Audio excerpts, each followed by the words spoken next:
Kano.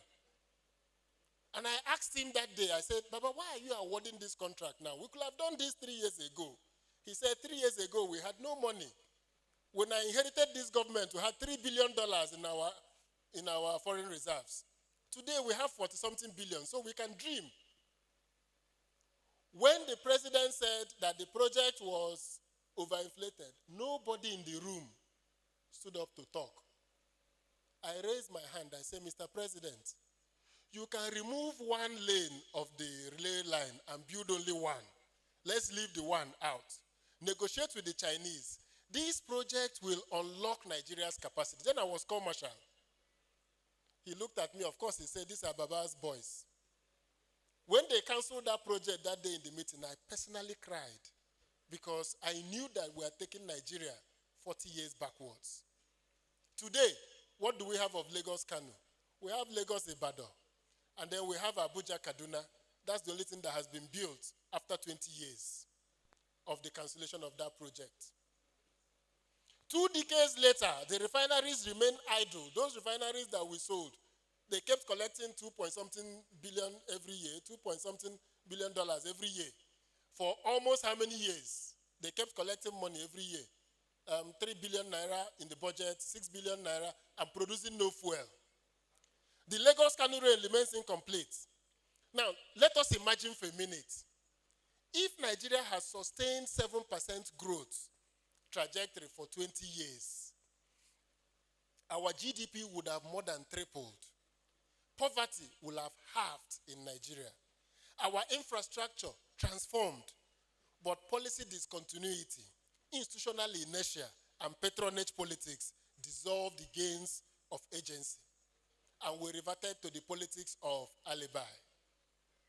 Oh, it's because they did this. It's because Yorubas want to control the economy. It's because Dangote wants to be the monopolist in Nigeria. It's because these are these people's boys or those people's boys, and we reverted to a poor country. So leadership is not performance. Leadership is architecture. You have to design and build. When Baba appointed me co-marshal, he wondered what I would be doing with FRSC. But I was happy that when he visited us, when he came to do his driver's license, he saw that FRSC, when restructuring happened, the goal went beyond enforcing traffic. We built systems that made discipline measurable, performance continuous. The core introduced data-driven operations, electronic number plates, digital driver's license, linked to national databases. Within a few years, fatalities dropped, public trust rose, and the World Bank recognized us as the lead example of road safety agency in the developing countries. So we had the function to found the road safety in Sierra Leone. I became an advisor to the road safety in Argentina. I spoke to the Brazilians about doing what we're doing in Nigeria. The Pope Benedict, appointed me as his advisor on road safety to write the papal encyclical on road safety. I was the advisor to Pope Benedict. But that success, like the NAFDAC's product traceability, you can now buy a medicine, you scratch it, and you text the number, and you know whether it is genuine or fake. Bureau of Public Procurement's open portal. Leadership, therefore, is not theater. It is not just a milocon. It is about designing systems. It's about moving the people from where they are to where they ought to be. It is a structure that builds to monitor and to measure. So, the story of leadership is the story of nations. Where leaders measure, societies advance. Where they guess, societies drift. Africa stands today at the frontier between memory and possibility. Between a past of excuses and a future of design. Our task is not to explain failure, but to engineer progress. Leadership is important, but it is not a performative ritual of attaining power for its own sake. Rather, it is about wielding the capacity to transform a society. That transformation is not in the number of bridges, the new highways we build, or the money amassed to finance the next election and keep our yet unborn generations out of poverty, but in reclaiming the soul of our society. We therefore make leadership accountable, not rhetoric, but to results. We have to measure. This is the Africa must cease to explain its poverty and begin to design its prosperity. If Kaizen rebuilt Japan and discipline transformed Korea, then Mekaria must rebuild Africa. A continent that no longer blames the weather, the West, or its wounds, but builds institutions that measure, monitor, and improve until progress becomes our way of life. So from the city of our age of excuses, where failures provoke reforms, not rhetorics, and where leadership is judged by the systems it leaves behind. That is my hope for Africa. That is my hope for Nigeria. And that is my hope for our states. Our days of excuses shall be in our past, and our future shall be a future of design. A future. Mekaria. Mekaria.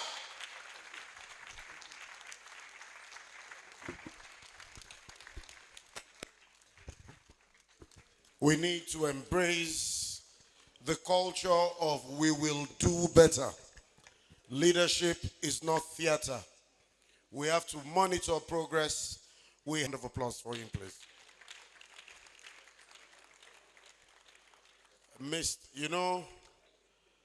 The Olusegun Obasanjo Presidential Library is probably the safest place in Africa. So please, if it's yours, come and pick it. Thank you very much. Your Excellencies, distinguished ladies and gentlemen, permit me to welcome Our Excellency, the former First Lady of our dear state, Dr. Mrs. Olufunsho Amosu, wife of former Governor Ibekunle Amosu. You are most welcome, Your Excellency. I will need this to be moved to this away from the center to do. So please, if this is yours, come and collect it. It's useless to me without the ATM pin. Faces too, check your eyes. Please let me know for us to have the, thank you very much for that inspiring message. Africa truly needs to stop giving excuses. It's time for us to take our future in our hands and move forward. Our lead discussant, ladies and gentlemen, as I call them out, please let's welcome them to the podium. Professor Agbola Adeshina Abdulakim. A round of applause for him, please. We heard from him earlier. Our Excellency, Dr. Mrs. Olufunsho Amosu. Thank you very much for coming. Dr. Jeminat Omotade Shodiimu. Dr. Adekunle Amos Adediran is another discussant. A round of applause for him.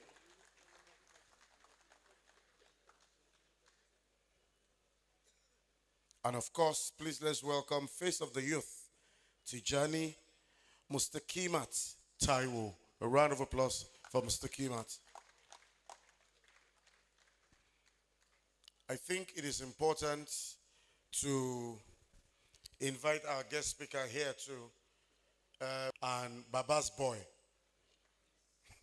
Chief Osita Chidoka, to the stage. A round of applause for him. Awama Babani. And last but not the least, permit me to welcome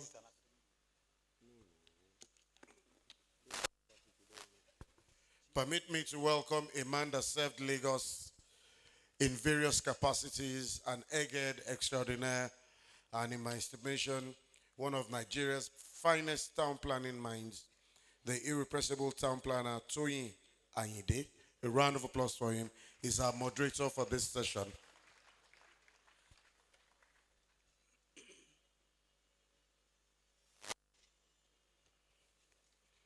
This session will last for as long as we have discussed, because I don't want to keep coming to tell you 5 minutes up, 2 seconds up.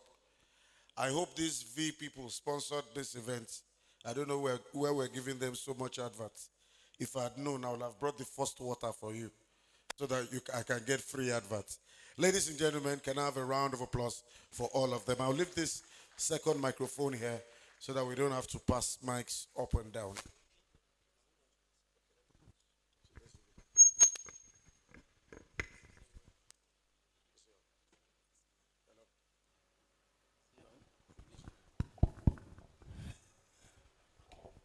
Thank you very much, Your Excellencies, distinguished ladies and gentlemen. Permit me to particularly recognize our father, grandfather, probably great-grandfather, former president of Nigeria, and an honorary fellow of the Nigerian Institute of Town Planners, and the only president that opened his door twice to the Nigerian Institute of Town Planners between 2000 and 2001 to visit him in Aso Rock. Thank you very much. I want to begin by thanking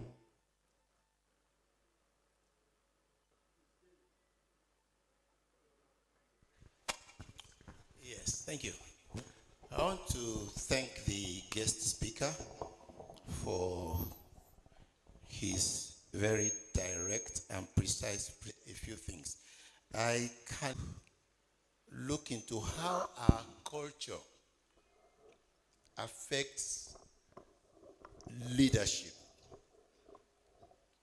I hope you got that. And let me announce that we have to make this as fast as possible. Don't forget that we started late, and then our guest speaker still has to make a trip. Thank you. Okay, thank you, sir. Definitely, we all know that there is cultural diversification.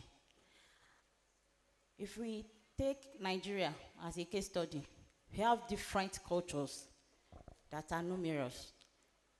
For a leader coming from a particular culture to have control over the nation, sometimes it's always difficult. That's why we always criticize our leaders. But we should not forget that our backgrounds has effect on our developmental roles. Sometimes when you move from a particular state to another, you discover there is something we call culture shock. You'll be surprised that how can this happen? Let's look at somebody that wants to relate with a leader. There is one advert going on in NTA whereby someone was asked to come in to greet the governor of a particular state. And when he reached there, he opened his hand to collect his handshake. And the person that followed him immediately asked him not to do that. And the man said, no, leave him. That is his own culture. We need to respect his own culture. Not until when Nigeria admits that we have different culture.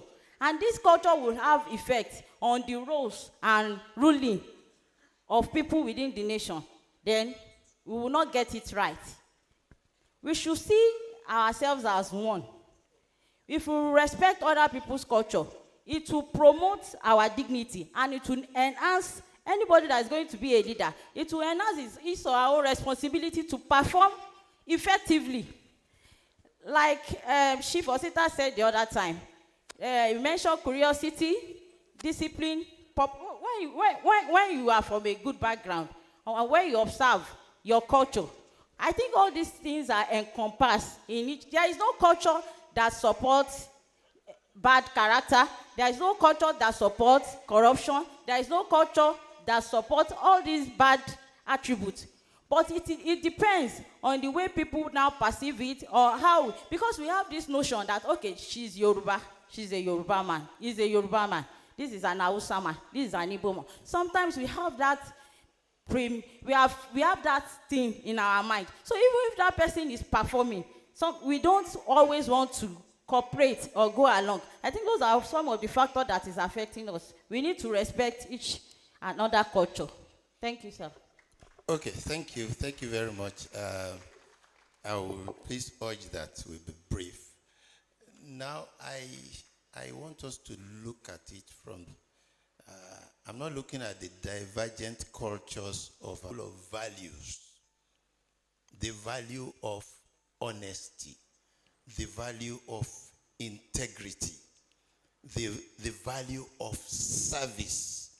How do we think that affects leadership such that we can gauge a person and rate him that if he's not a man of integrity, he's unlikely to demonstrate good leadership? Prof, do you want to take a shot?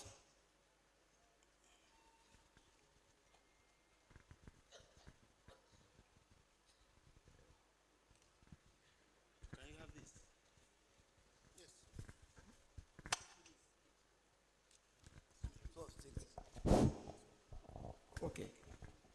Thank you very much. Well, I don't know about Hausa culture.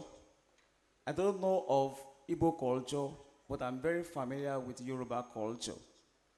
And just like my sister just mentioned, the upbringing is very important.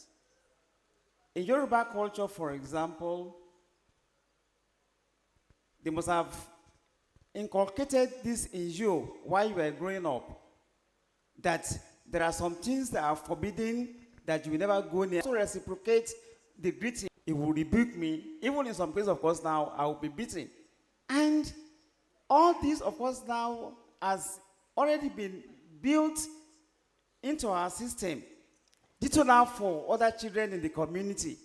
There are some things, of course, now you from the farm carrying a load, and you do not rush to the person, of course, now and help him or her to carry the load. You will be rebuked in the community. But what you have these days, you go, of course, now, especially in Lagos, where you take down for, you see an elderly person, of course, now, standing up, and a boy, of course, now will be sitting down and will be refusing, of course, to stand up for the elderly person. So all these, of course, now leads now to good leadership. And as I said earlier, once you have the good leadership, definitely, of course, now we will have the good governance. Okay, you are going to force me to go to the guest speaker because I want you to. You just mentioned alibi culture and you mentioned agency culture. Can you just throw a little bit of light so that we can understand? And this doesn't end up like one of the talk shops that we do. We want to go from here, ending with your last paragraph, that we declare that we are not going to give excuses again, but we are going to forge ahead. A social norm, a society that is accepting failure, accepting excuses as the reason why things are not the way they are. And I'll give a practical example. Every time we talk about Nigeria, some people go back and say, it is because our constitution is faulty. That if we do not go back to 1963, and if we do not go back to parliamentary or regional government, it will not work. He was of trying to commit treason and was sentenced to prison in 1962. It was in the regional government that Action Group wanted to remove Akintola, and the government refused. They said there was police, and they declared state of emergency. It was in 1964 that we tried to take that election of 1964. There was no election to take security vote and divert it to his personal use. What in our constitution says that you will do employment without advertisement and take people from your village and put them in that commission. It is a culture of alibi, a culture of it is our turn, a culture of excusing bad behavior. But meanwhile, in a culture that is an agency culture, we see President Sarkozy heading to prison for trying to take money from Libyans. We saw President Trump being tried by a county for trying to make a call to influence the voting in that county. We saw President Lula of South Africa, of Brazil, Nigeria, found EFCC and ICPC saying, let's fight corruption. So while I will agree that there is going on now, our culture is impacting on us. So anytime they tell you, until we restructure Nigeria, they are postponing the day for them to do what is required today. So we need to change a culture. It is not Yoruba culture, it is not Igbo culture, just to excuse bad behavior. Thank you. That's exactly what distinguished a Yoruba man from an Igbo man. It is about values. And that will bring me to your Excellency, ma. The guest speaker mentioned the BRACED program in Mauritania, I think. And he said something. He said, sadly, the initiative to resolve the farmers-herders clash in Mauritania was initiated by foreigners. Is something wrong with us? You've been in government. Do you think there is something wrong maybe in our ability to communicate values? And how can we change that narrative? Thank you. Well, I missed the guest speaker's presentation that was referred to, but the question here is, why did we have to wait for foreign? Now, I'd like to quote from George Orwell, who says, or who said, all animals are equal, but some are more equal than others. I think this is something that impacts on our beliefs and values within the Nigerian culture, so to say. We have the culture of thinking somebody else is out there than us. It's time for us to stand up and take responsibility for the change of taking responsibility when necessary. A leader, a good leader in any society or any gathering is significant to the quality of governance within that society. Now, if we have leaders who are forward-thinking, have integrity, have ideas, can influence people, can make impact, we have to come, first of all, we have to come to equity with clean hands. People find it very easy to follow people that they deem respectable. If they believe that the leader is respectable, understands, has integrity, is forward-thinking, has a roadmap, sets boundaries, has dominance, has predominance, then orderliness will prevail. People will listen to that leader. And so, to wrap up the question, we need to take responsibility for the change that we want to see. I'll cite a little example. Nigerians are actually very intelligent, and they know right from wrong. And you see this when you travel beyond the shores of Nigeria. You see us doing big manism in Nigeria, don't you know who I am, this and that. By the time they step off the plane from the same flight that has taken off from Nigeria, landing at a different destination, it is unbelievable the transformation you see within the same individual. They conform, they seem to remember what is right from what is wrong. We need to transport that back to what we do and how we comport ourselves within the nation, in our roles as leaders, in our roles within the society. If we do that, then we will see the change that we desire. Thank you. Thank you very much. Now, based on what Her Excellency said, I'm tempted not to divorce leadership from followership. You know, most times we talk about leadership. We don't talk about followership. And I always say, as we are seated here, we are all here as audience, and some of us are panelists. If a leader is to be taken from this gathering, it's one of us. They are not going to pick someone from outside.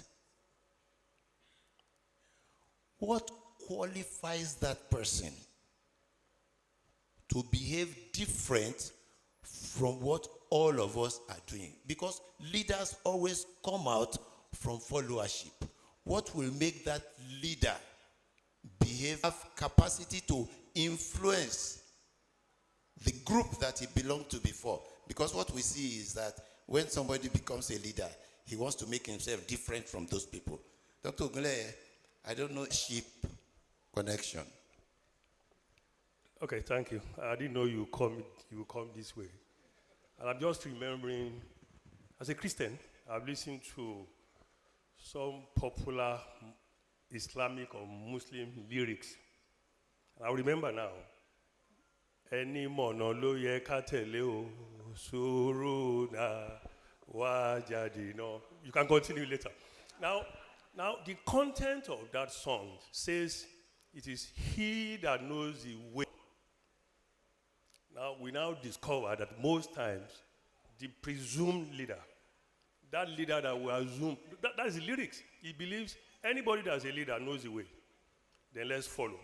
If he doesn't know the way, what do we do? Most times, when we made them leader, though the Constitution of Nigeria say you can remove, House of Assembly can, or National Assembly can remove you from office. Most times, that usually don't happen. So now, because that he has vision, we celebrate. You can't find me guilty on it. That is why that man that we want to follow as a leader, how many candles can he burn?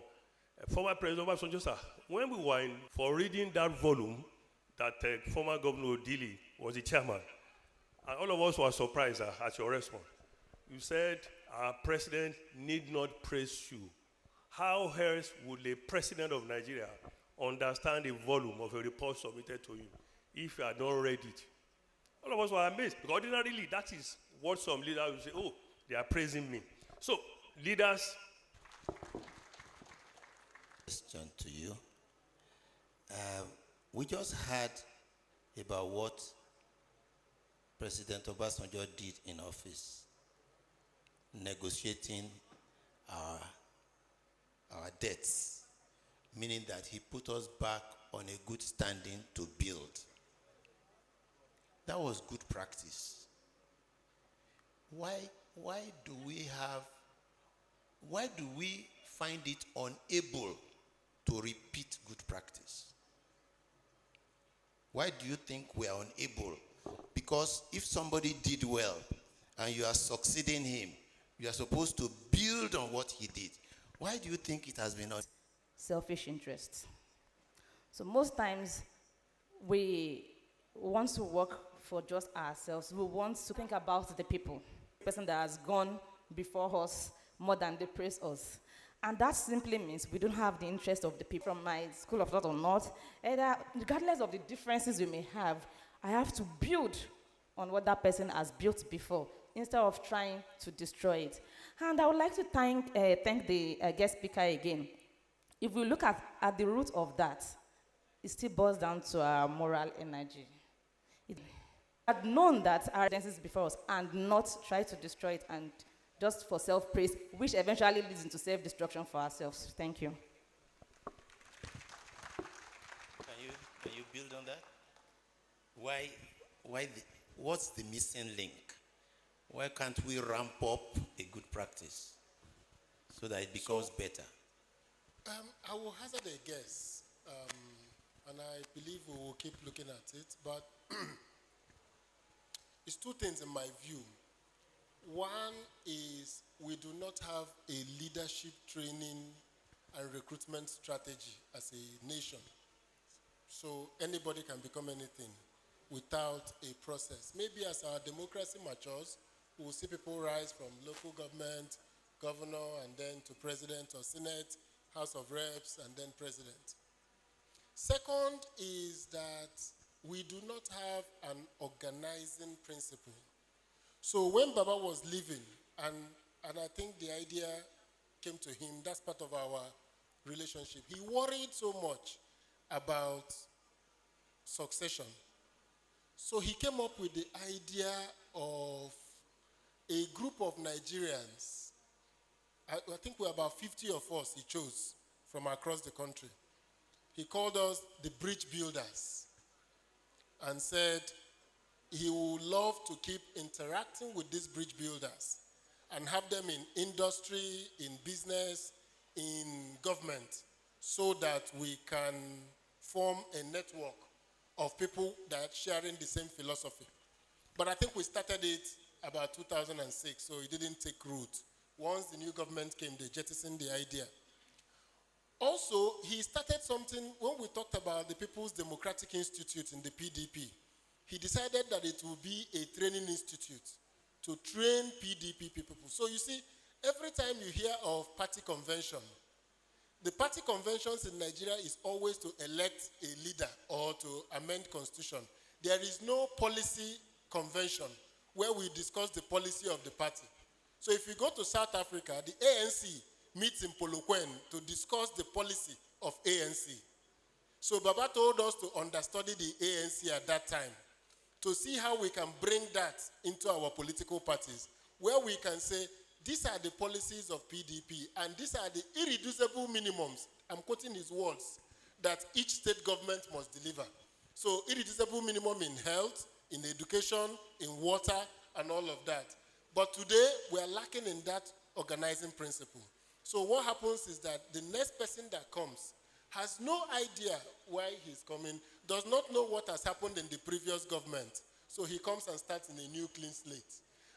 Part of it is perfidy and our natural predilection to bring down others. The other part is that there is actually no recruitment strategy and there is no training format.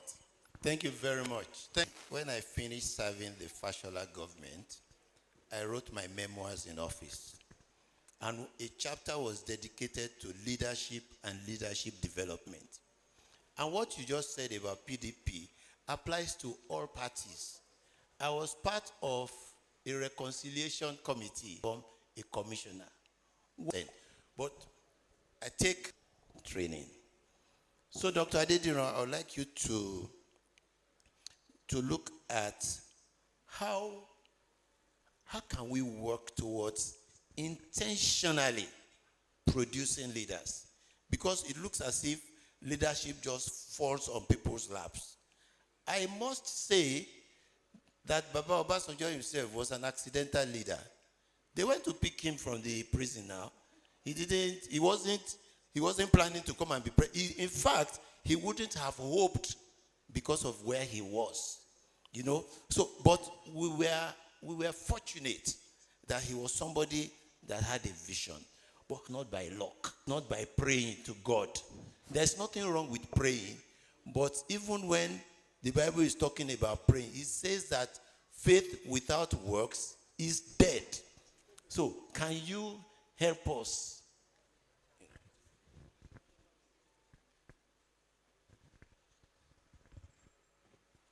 Like when our guest speaker was, giving his lecture the other time, he said something, said Baba picked him when he was age 35.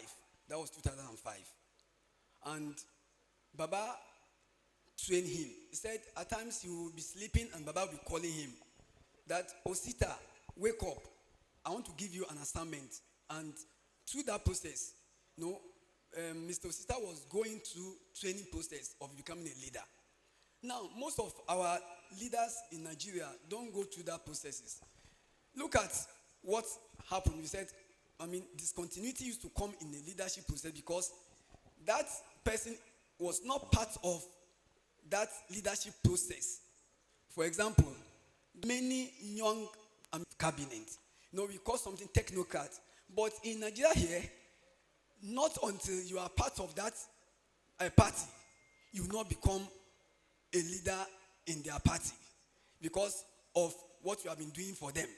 That is selfish interest. They cannot choose anybody from elsewhere to become a leader, except that person has been committing something to that party. But that's supposed not to be. No, they should choose somebody who is an expert, whom we know that can, have impact in the governance. Then, to wrap it up is a process whereby, leadership, everything is about processes. They say leadership. Leadership is a process. Leadership comes from the word leader. And leadership is about, going through processes, going through training. If that training has not come, you cannot, do something worthwhile. But if you have been trained by a particular person who has been there before, you can do something better. Like what Mr. Osita said. He said, Baba pick him up and pick El-Rufai and others. And there was EFCC man then, I'm forgetting his name. Ribado, Ribado, El-Rufai, and them. It was Baba that picked them, and they were being trained perfectly under Baba. And look at most of them today. He said even El-Rufai was the one that introduced him to Baba. because El-Rufai has seen Mr. Osita that this man will become something important in the Baba's cabinet. That's why he was appointed. And through that, Baba now appointed Mr. Osita. And today, Mr. Osita is talking good about Baba. So if now that person is not part of the processes of that leadership, he cannot continue what that leader has. A vision is continuity. When somebody has a vision, somebody that is coming after him should continue that vision. But if the person has nothing to do with that, the leader, he can't continue that vision, and that will stop like that, and the continuity will stop, and it can't happen like that. Now, let me tell you something. In Mauritania,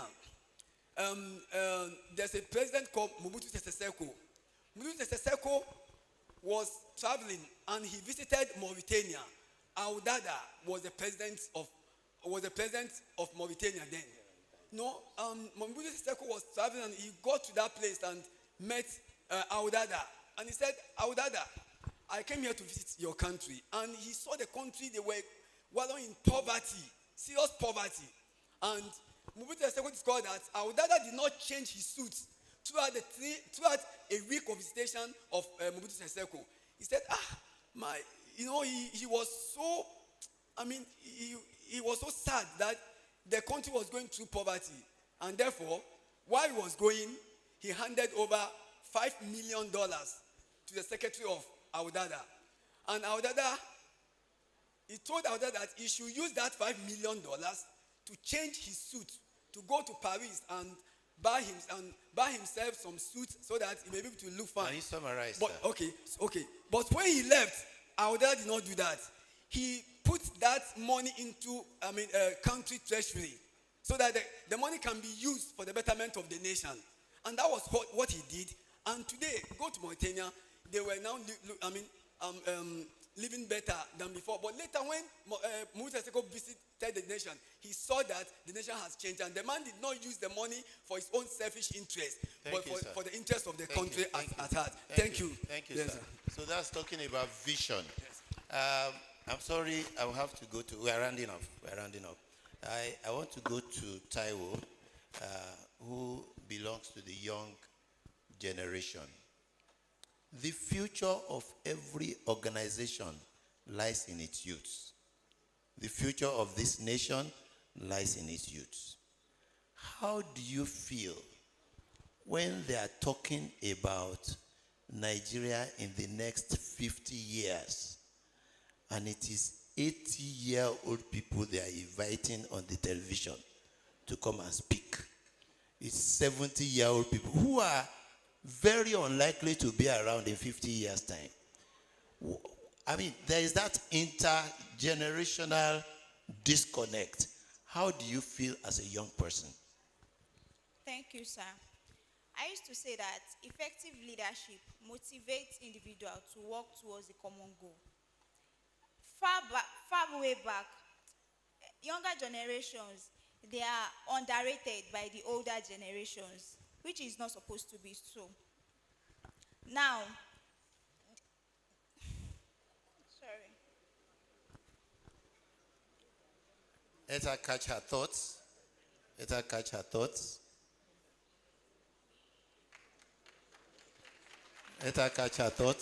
right. Sorry.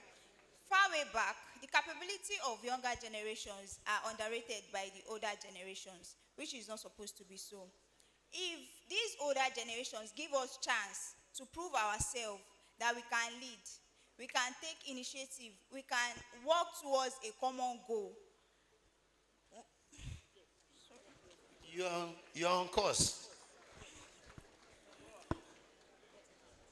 We can work towards a common goal in the next 50 years. As he said, as our guest leader said the other time, he said when he was 35, Chief Olusegun Obasanjo said, "Can you work with me?" That statement alone gave him a chance to prove himself that he can work, he can grow, and we want more of that as a youth. Because if they put youth in this governance, we would grow, and we will show them that You're capable. we are capable to do it. Thank you. So let me help you. not underrate the younger generation.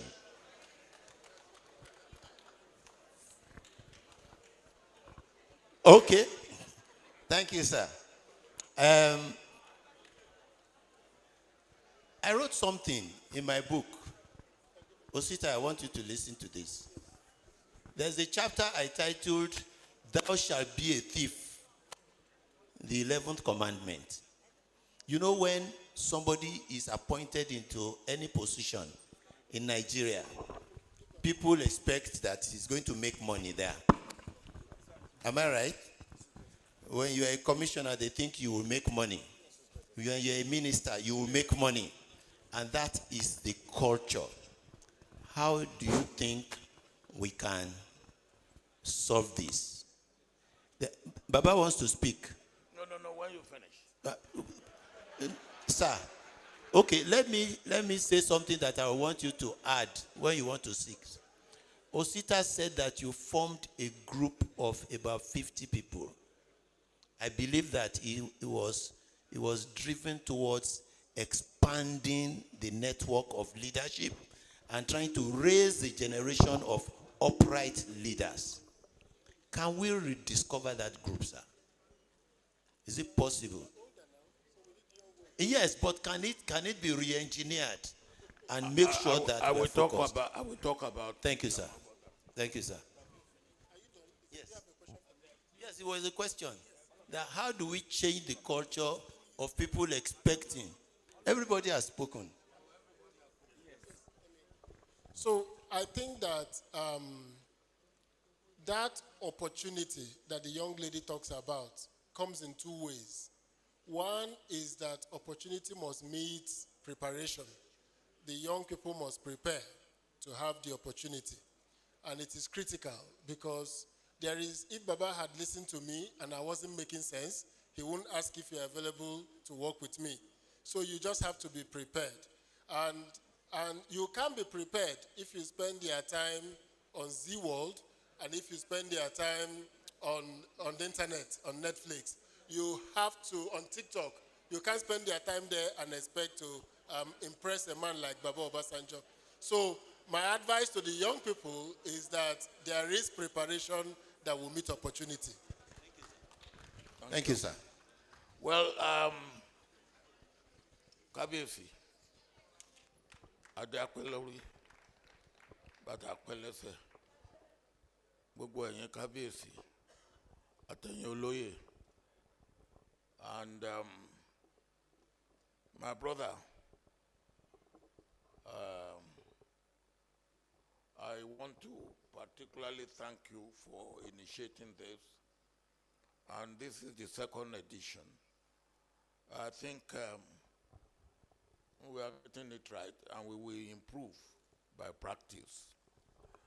One thing I will suggest is that you get these series of lectures or keynote addresses or whatever, so that maybe in future you can edit them and put them into a book.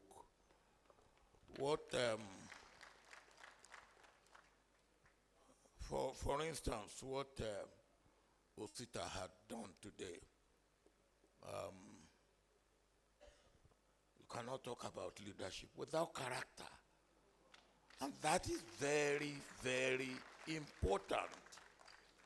Whether it's alibi or agency and whatever, or culture and all that, where is character? And that is very, very important.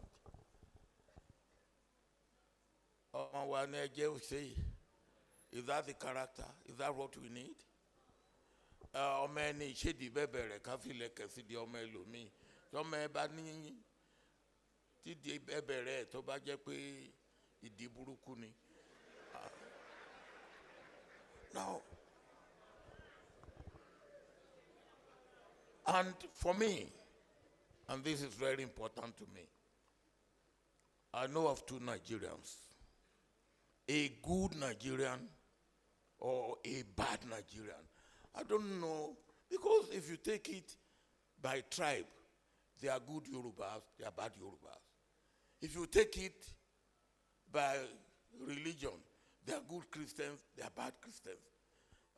They are good Muslims, they are bad Muslims. What else will you take it by? By language? Whatever you take, they are either good or bad. Now, for me, I must consider myself very, very lucky. And I mean that. I must consider myself very, very lucky.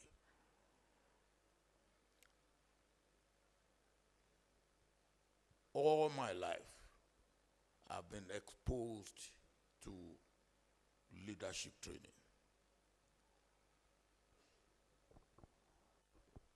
I was born and bred in a village. And this old saying that you are born by two, but igba ogju, which means you are born by your father, your mother, but the village brings you up. I have that advantage. Then I had the advantage of religious training in the village through the Baptist mission. I had that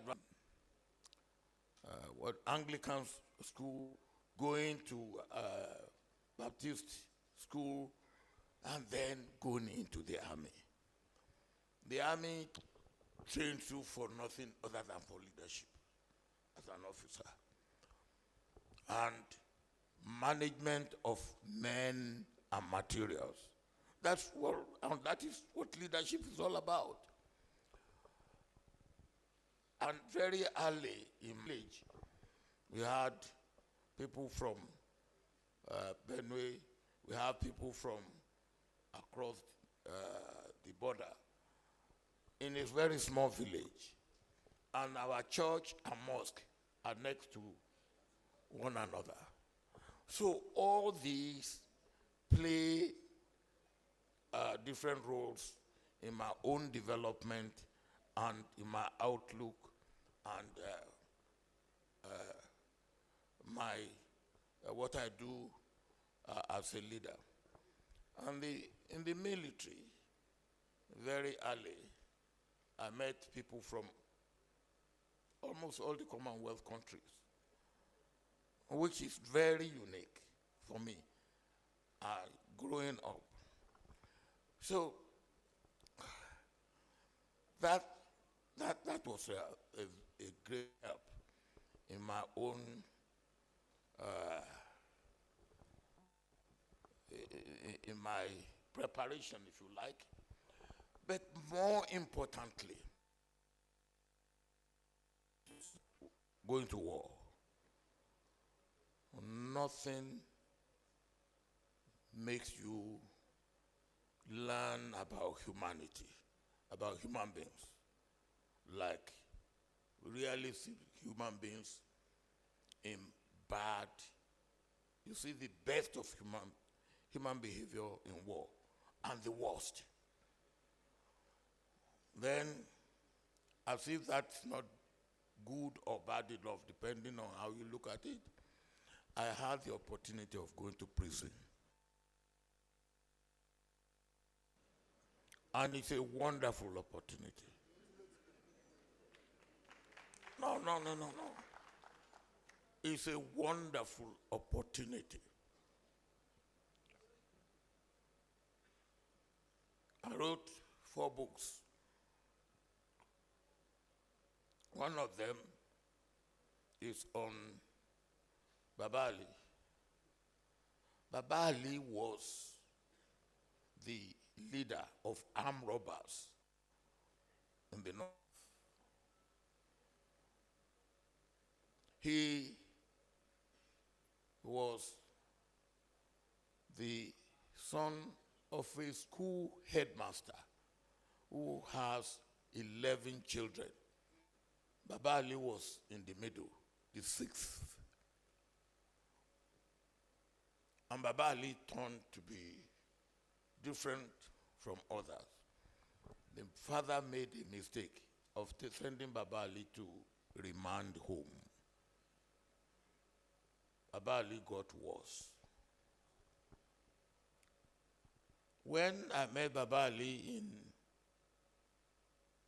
Yola prison, and I said, Baba Ali, come, let's talk. He said, Baba, don't worry yourself about me. God can never forgive me. And he said, because I've killed so many people that God can never forgive me. I've drunk the blood of so many people. I've eaten the flesh of so many people. And I said to him, Baba Ali, all you are saying is that you are a murderer. Whether you kill one or you kill 1,000. But if you look at the Bible, Moses was a murderer. And you see the way God used him. David was a murderer.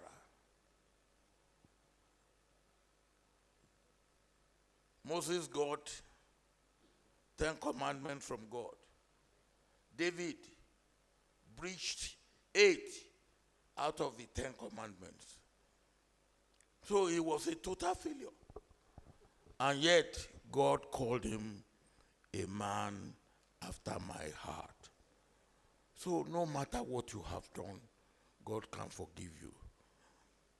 Baba Ali, if you ever come out of prison, if I come out, and you come out, and you want to go to Bible school, I will send you.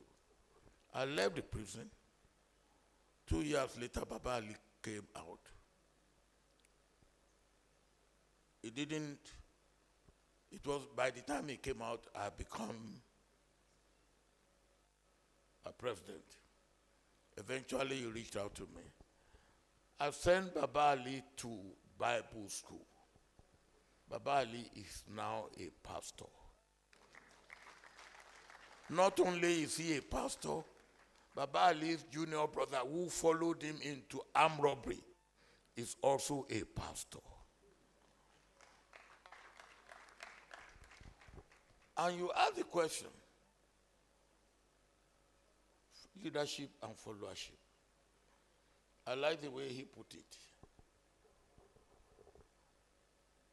But the point is this.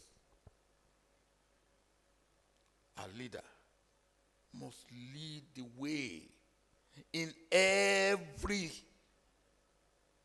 sense and in every way. He must be a model. And if your leader is not a model, then it's not good enough. The question again was what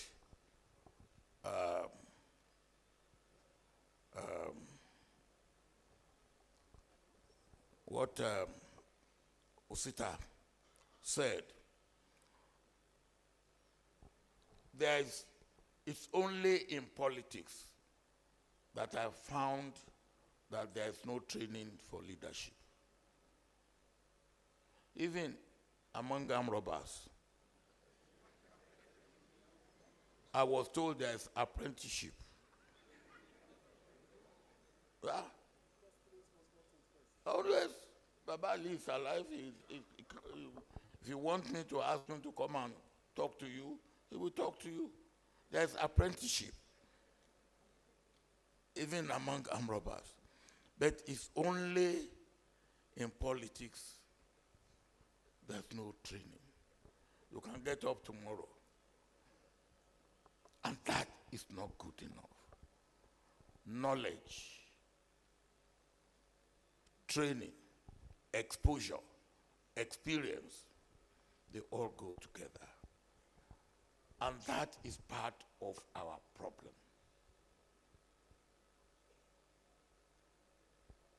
And then you come up, you are made a governor. He probably comes from wherever he comes from. And then the next thing he does, for the first time, as if Nigeria had not been there. What is for the first time? What is the first time? What does he want to do that has not been done before? Another thing is, Osita alluded to it, lack of continuity. Lack of continuity in leadership. Ask. Find out. Get knowledge. Get to know. Our leaders are more of ignorant people than knowledge people. And that is the truth. That is the truth. If you are going to be a teacher, you go to either teacher training or you have some form of exposure. Politics, there's no training ground. So that was what led to the bridge builders. I look at what we have. What can we do? What should we do? And I came to the conclusion that we need to have our up and coming leaders exposed. When I left public office, I had 3 unique experiences. 3 unique experiences. One, I went to a group, we call ourselves Interaction Council of former heads of government. Helmut Schmidt was one of us, Fukuda was one of us, Barcelona Borrero from Colombia, one of us, Pierre Trudeau, and we met regularly. It was what I call free education, because I was exposed to what these people have done and what they are doing. And we were free. Helmut Schmidt will take his cigar and snuff and his brandy. There was no restriction. We free among ourselves. And listen to this. One day I look at them, Helmut Schmidt, Jimmy Callahan, and all that. I said, look, you people, you are cruel. And Helmut Schmidt said, Olu, that's how he called me. Olu, why do you say that? I said, look, everything is weighted against us. He said, who are us? I said, we in the third world. He said, I will tell you something, but I won't say it in the public. We created capitalism for ourselves, not for you. And that was very, very significant. We created capitalism for ourselves and not for you. And I say, Helmut, not even for humanity. He said, Olu, bring your book on economics and show me where humanity is a factor of production. He was right.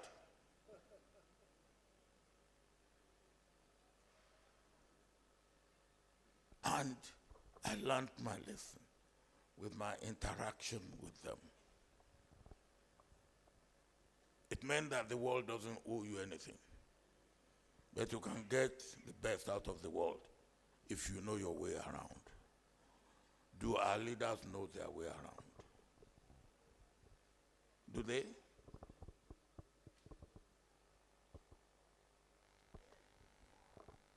Take IMF and World Bank. Brilliant boys. They made first class from Ivy League and Cambridge and Oxford. They have not even run a home. They are the one now that will tell us structural adjustment. And we all run to structural adjustment. We destroy our own economy.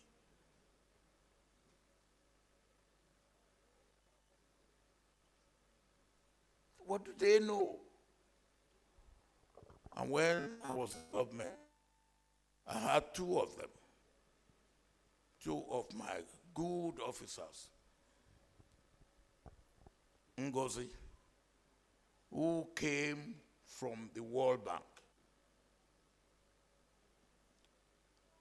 Chukuma Soludo, who didn't like the World Bank.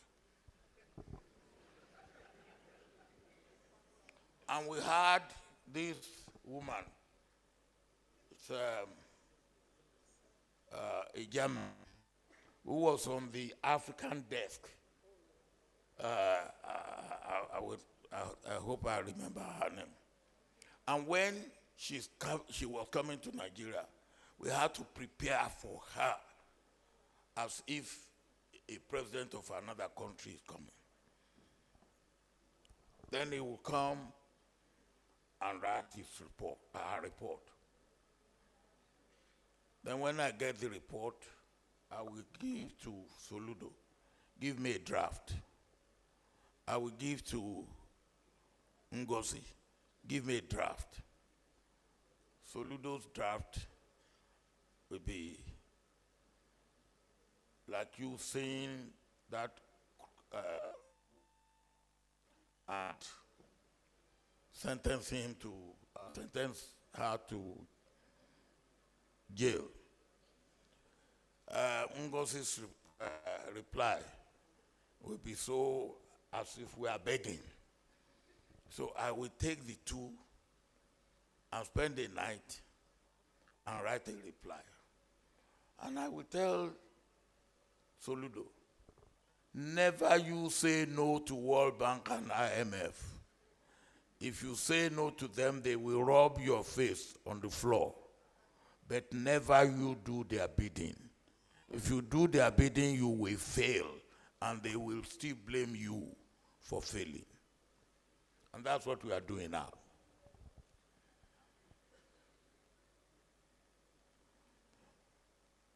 So, we were thinking of the bridge, well, what do we call it? The bridge builders. I got them. The idea was from them, as I said, we pick him up. You hear how we pick him up now? Where are some of your colleagues there? What of the young man in information? Frank. Yeah, Frank Nweke.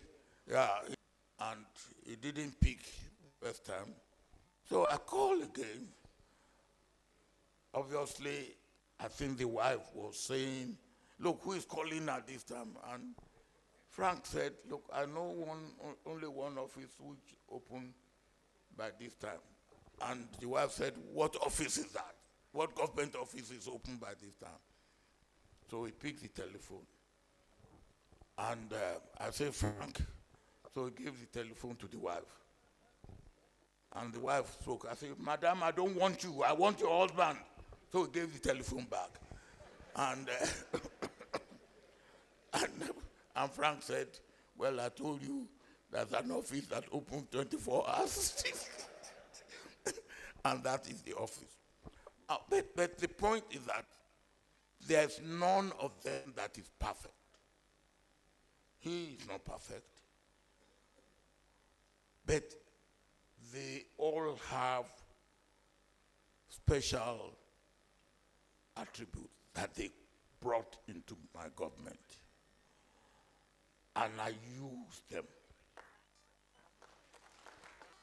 Let me tell you, he didn't mention that. He was pushing when I was going to leave government that his friend El Rufai should be brought in as my successor. You know be so? Okay. And I didn't. So after he said, but I pushed this, why didn't you? I said, El Rufai need to mature. You remember? I said, El Rufai needs to mature. Then when I left, after I've left, and later on he saw the performance of El Rufai, he came back to me. He said, you were absolutely correct. El Rufai needed to mature. Now, the point is this. There's no substitute for good leadership in government. And then understanding what development is all about. And that is very important. Development is not in the houses and in brick and mortar. Development is in human capacity building and institution building. 60% human capacity, the societal values and virtues, the attributes. This is development. 60% must go into that, an institution. And then 40% can go into iron and brick and mortar and concrete and all that. Do we understand that? These are some of the things, and I want to thank the panel, thank all of you. I want to thank the keynote, and then thank you very much. Thank you. I would like to ask Baba to please wait behind, sir, so we can take a group picture with them. I'd like to invite our father, the Olowu, and his lovely Oloris to please join us. Please hold your awards. We're sorry we didn't present them individually, but time is our friend. We'd like to invite Baba Olowu.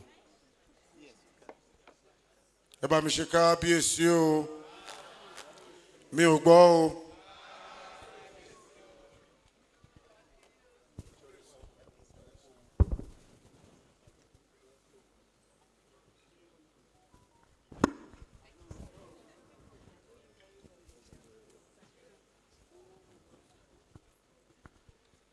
Please, can we give our panelists a resounding round of applause? After this, we'll also do something very, very, very important, which is the unveiling of the Olowu Hope Initiative. I'd like to invite Dr. Akintoye Akindele to please step up and first be in this picture and take charge of the unveiling. Eba mi ṣe kábíyèsí o. And a round of applause for all our panelists. To our speaker who has come from very far. Is today I know why Baba loves Ali Baba so much. It reminds him of Baba Ali.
Engineer, please hurry up. And I still have the children from DAC who will be entertaining us.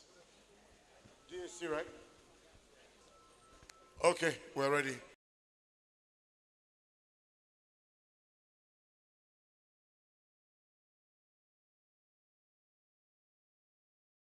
Agogo ńlá balẹ̀, arakagogo, arakagogo. Ẹ̀wọ̀n òjé balẹ̀ ró wọ̀jọ̀, wọ̀jọ̀, wọ̀jọ̀. Ṣàwòrò lóyìnbó balẹ̀ oró jàbàjẹ́wẹ́nẹ́, jàbàjẹ́wẹ́nẹ́. Adífá fún Olówu kan gún èrè àmì wàjà. Wọ́n ní kó faṣọ ọrùn ẹ̀ rúbọ nítorí ogun owú. Olówu gbẹ́bọ lọ́pọ̀lọpọ̀ ló bá rúbọ. Ẹ̀ bá àjòwú jù bẹ́ẹ̀ lọ. Òwú la kọ́dá bẹ́ẹ̀ défẹ̀ ẹ béèrè ìtàn. Òwú la kọ́dá ẹ bá àṣọ̀tẹ̀ jù bẹ́ẹ̀ lọ. Òwú la kọ́dá bẹ́ẹ̀ défẹ̀ ẹ béèrè ìtàn. Òwú la kọ́dá ẹ bá àṣoṣù kárìbìtì kẹ́ ẹ gbógun ọ̀tẹ̀ yìí kàtà. Òwú la kọ́dá bẹ́ẹ̀ défẹ̀ ẹ béèrè ìtàn. Òwú la kọ́dá òwú tó fi ránṣọ Olówu lẹ̀ ń rojú sí. Òwú la kọ́dá bẹ́ẹ̀ défẹ̀ ẹ béèrè ìtàn. Òwú la kọ́dá èrò òpó èrò ọ̀fà ẹ wá bá ní láyọ̀ ẹ wá wòye. Kábíyèsí o. Ọba ń kí ọ. Kábíyèsí o. Ọba ń kí ọ.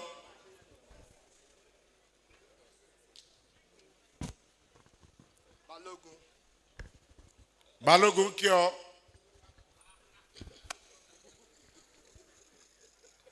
Ẹ̀yin olórí. Olórí kí ọ náà. Ẹ̀yin kábíyèsí. Ẹ̀yin olóyè. Ẹ ṣé gan-an o. Thank you very much. We are about to unveil the Olowu Hope Initiative. But before we do that, please can we allow our guests before we do that, see what is happening? Thank you. Please. Let's tell you a sneak peek of what Olowu Hope Initiative is about. Olowu Hope Initiative was created out of the desire to change our society, to empower our people, and to provide dignity. Olowu Hope Initiative was created out of the desire to change our society, to empower our people, and to provide dignity for those who really feel hopelessness in their lives. And there are 4 pillars to the Olowu Hope Initiative. The first about empowerment, providing funds for women, provide skills for youth so they can become employed, gainfully employed. The second pillar is about healthcare, to provide primary healthcare for the needy. The third pillar is about education, to provide access to basic education at the elementary school level and secondary school level. And the fourth pillar is about environmental sustainability, because no matter how hard we work in terms of economic empowerment, we must ensure that we do it in a responsible manner that will not destroy our environment for those coming generations. For those who identify with these 4 basic pillars that I spoke about, I call on you to join us in our efforts to empower our people, to provide basic healthcare services, and to give dignity to our people, our women and our youth. And our society will be the better for it. Thank you. Every movement begins with a vision. For the Olowu Hope Initiative, that vision came from His Majesty Oba Saka Adelola Matemilola, and today it is already becoming reality. In just a short time, OHI has made remarkable strides. Over 40 million naira generated to power community projects, more than 50 women supported with free entrance loans, over 360 students placed on full scholarships, over 2,400 people reached through medical outreaches and procedures. Clean water now flowing daily from various community boreholes, as we have done over 40 boreholes, impacting over 80,000 lives on a daily basis. Since the meal a day started, over 600 malnourished students are fed daily. A special needs school is undergoing full transformation, and the Olowu Palace standing proudly as the world's first 100% green palace. Behind each of these numbers, a life changed. Women once trapped in survival now run their own businesses. Students who feared dropping out now dream of university. Families drink safe water without Cowrie gift cards, Cowrie app, and Cowrie tokens.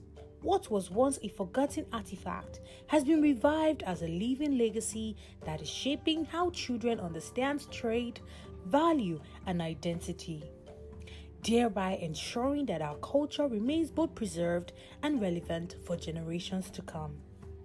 The journey has only begun.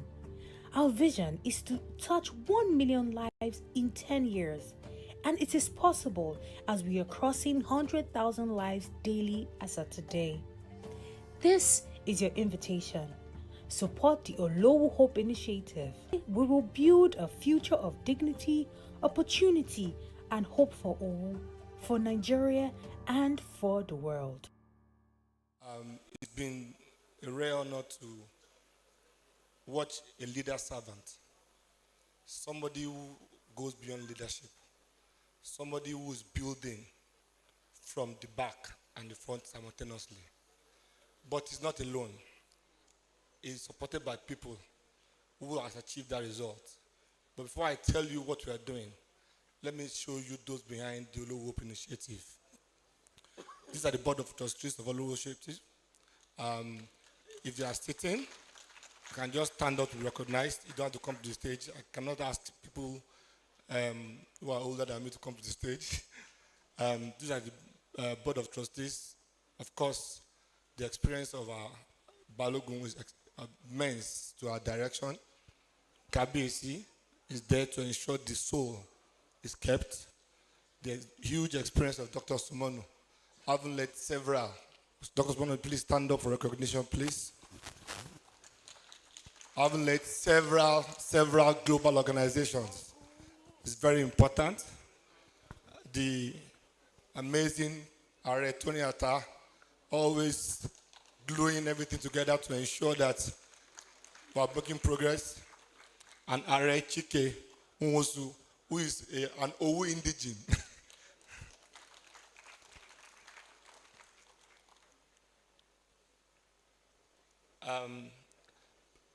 Behind the board of trustees who set direction, the group that then executes is the advisory board. Again, Dr. Sumonu is already stood up, doesn't have to again. It's supported by Are Tony Atta and Are Chike. But for supporting these three amazing men are also Dr. Mrs. Ronke Shuyombo. If you are here, please stand up for recognition. We have Chief Dr. Mrs. Jolalu Okpalaye. She's here. Thank you very much, ma. Chief Dr. Paul Akindele. We have Chief Osayede Ginedon. Amazing Prof. Prof, I saw you earlier. Prof, please stand up. Prof. Maruf Adelekon.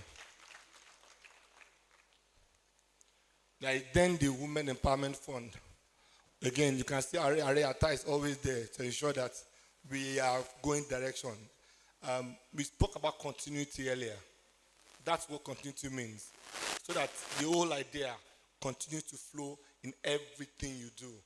When you see our pillars, you understand why it was a deliberate attempt to ensure that the trustees and advisors and every aspect of our activities, so that the vision remains, so that continuity remains. It's not just because Ariata wants to be everywhere.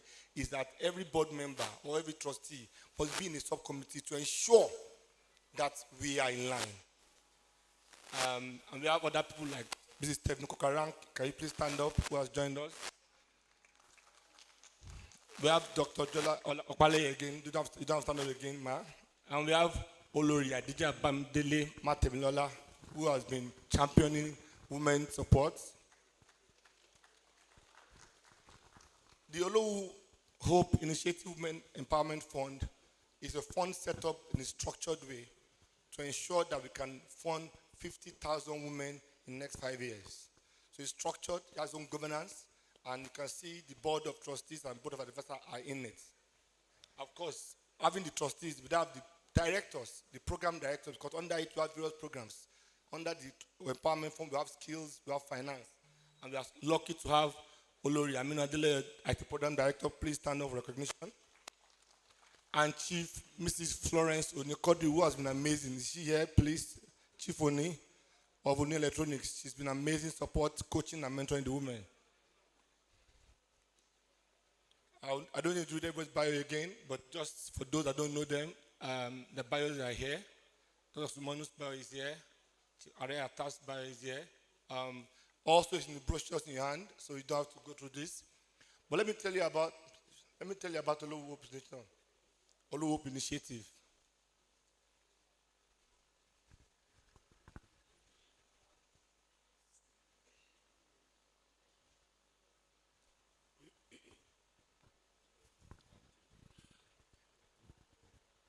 Can we give all members of the Board of Trustees a round of applause? All those involved in the Olowu initiative, a louder round of applause for them. The people I see mentioned are men and women that have consistently, through hard work and diligence, put the world and indeed the country on the world map. Uncle Sumono, I see you. God bless you. Uncle Sumono, I see you. God bless you. Thank you for what you do for Owu Kingdom. The weight of the message is too strong for the screen. And the message is just starting. So I think what we should do is we should allow you just run us through it without the aid of technology. This is why human beings will do a short performance. These young people have been here all day. I think we should give them a round of applause. And they are particularly excited to see Baba Obasanjo. And they've been telling me, please, let's put our hands together for the children of DAC Dance Troupe. A round of applause for them, please.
when this man is done with, when he's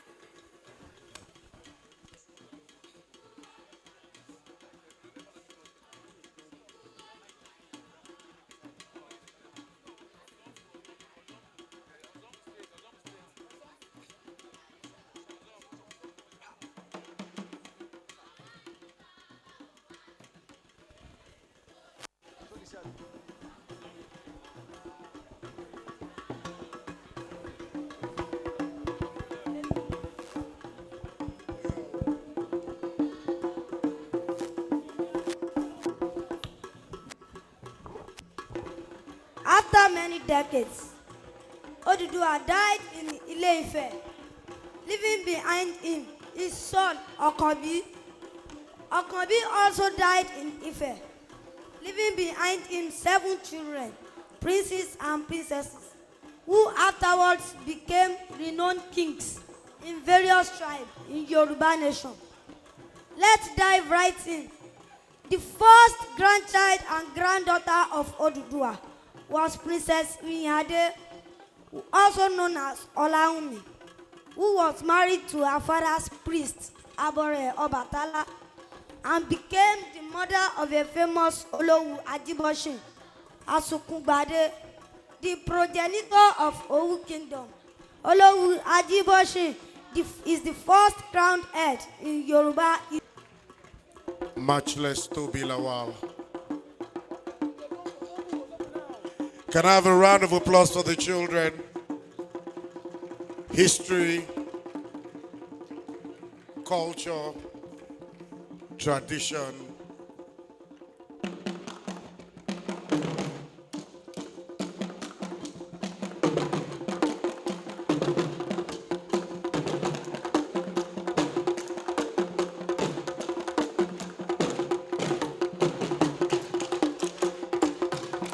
All the drummers are female, in case you did not notice.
And the final from the children, a round of applause for them.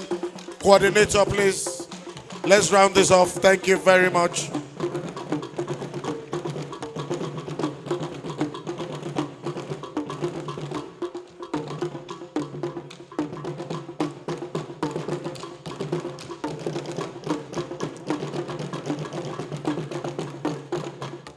Oto Baloto nílò àṣedákẹ́.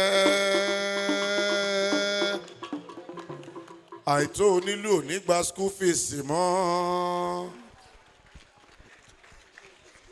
Thank you very much. Thank you. Thank you. Thank you so much. If you feel like blessing them, they're still in a corner around there. You can reach out to them. We'll continue with Dr.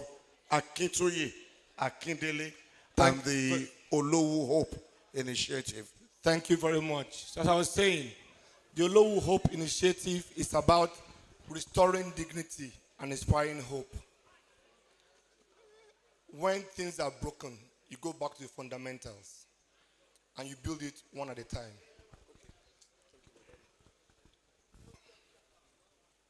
Everywhere we look, we see poverty.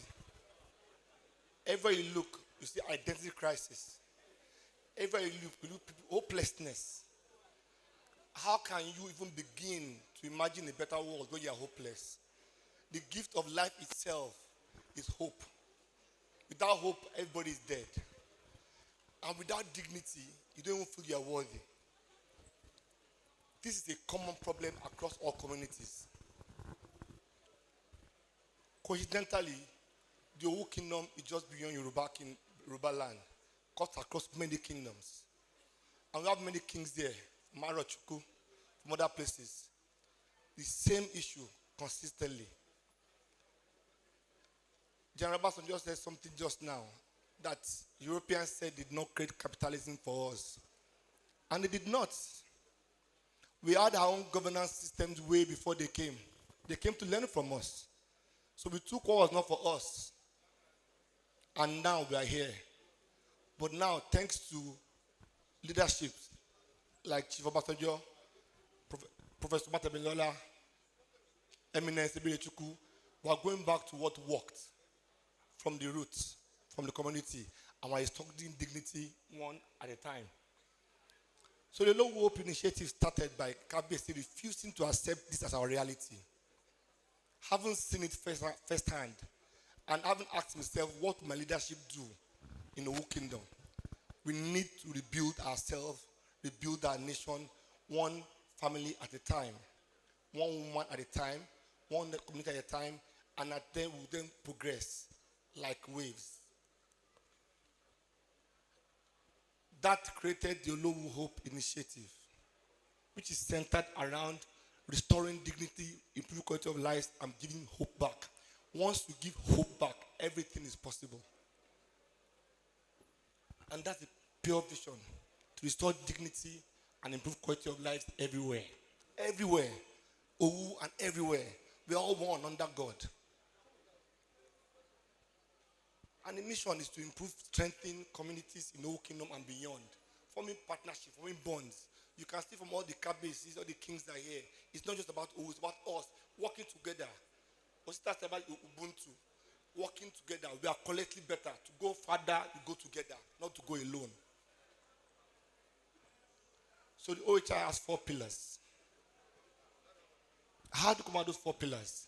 The 4 ways in which you can fix our nation.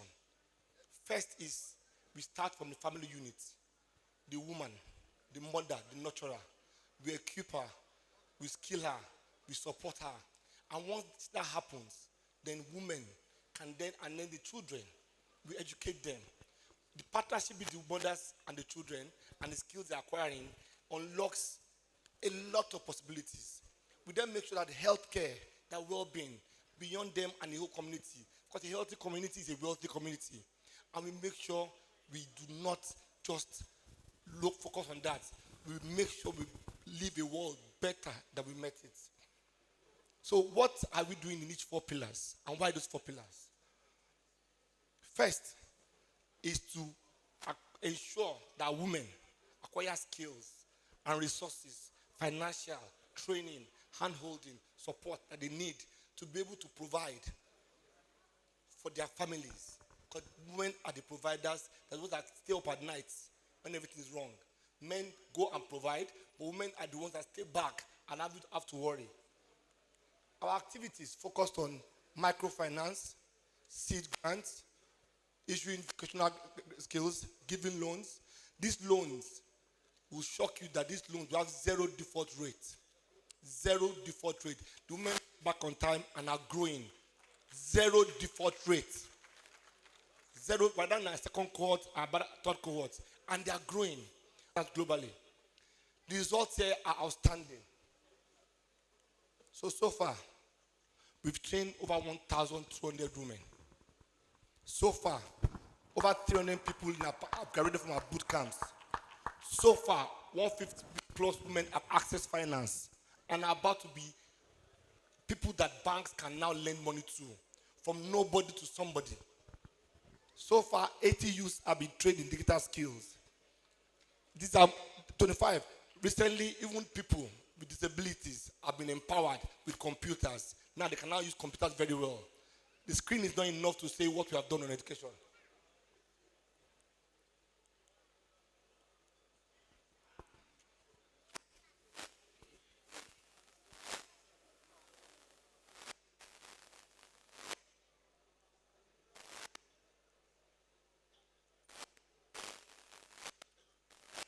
the thing about education is it goes beyond just teaching.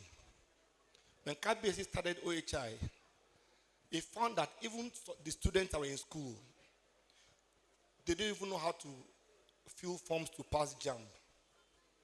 Even the teachers themselves do not know how to pass JAMB. There is the knowledge, there is how you fill your form to make you eligible. So scholarships were given for students and for teachers as well. So today, the Olowu is supporting scholarships for JAMB, mentorship, and providing a meal a day. In just the immediate community near the campus, we found over 500 malnourished children who cannot go to school because they are hungry. How can a hungry child learn? How can a hungry child learn? The mother cannot do anything, child cannot learn. How would they go to school? So Olowu started Olowu HI, supported by all the trustees and advisors, came together and developed a meal a day program. And the results in education are outstanding as well. To date, every week, over 700 people are fed free by Olowu Hope Initiative in Owu. We've done 5,000 students so far. Today, 3 city scholarships have been awarded. Today, we've supplied water and toilets to 3 schools. There's a 40% rise in females completing education. And just recently, we equipped and donated in partnership with people like Muka Foams. MD of Muka, thank you so much for your support. Can you please stand up for your support? Muka Foams. 150 beds for the disabled because the school could not accommodate more. So we had to bring in beds to accommodate more disabled people to start learning.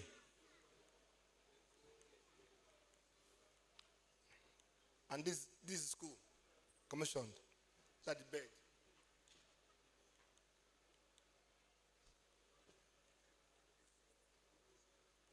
Again, well-being.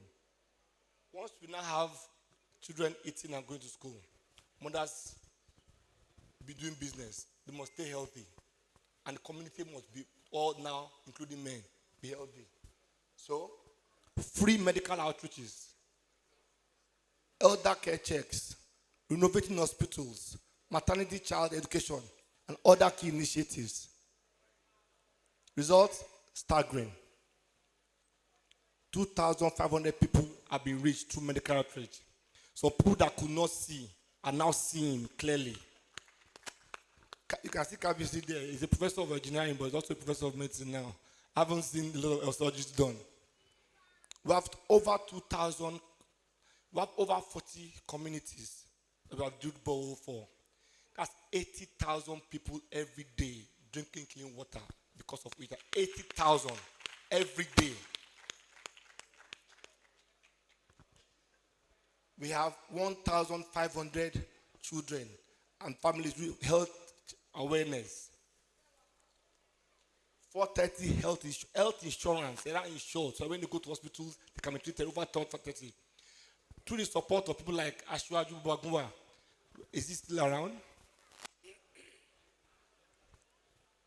We have 150 elderly checks and 150 persons that receive weekly services at our health centers. And of course,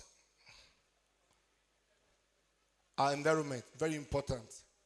Part of the first thing we said we will do is that we will not just take care of the people, we will also be an example at OHI.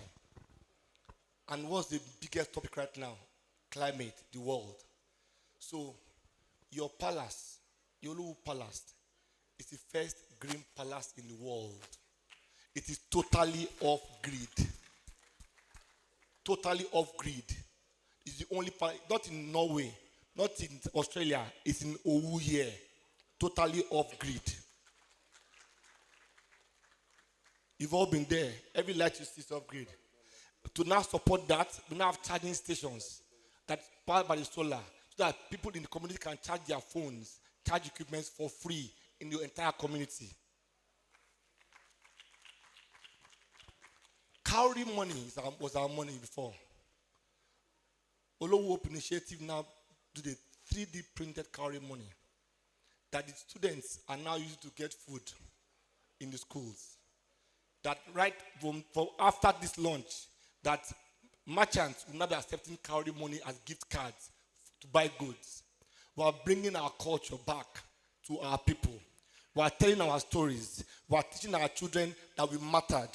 That before all this capitalism, we had a governance system for over 10,000 years that worked. That we had a system where Portuguese came to learn how to govern in this kingdom. That we ran and walked around this earth as kings and queens for thousands of years. We are worthy. And Kauri is showing young people that cannot even understand what money means from this young age that we are relevant. That Olowu initiative, working with other people, will bring our history back. And our children will walk like kings that they are again.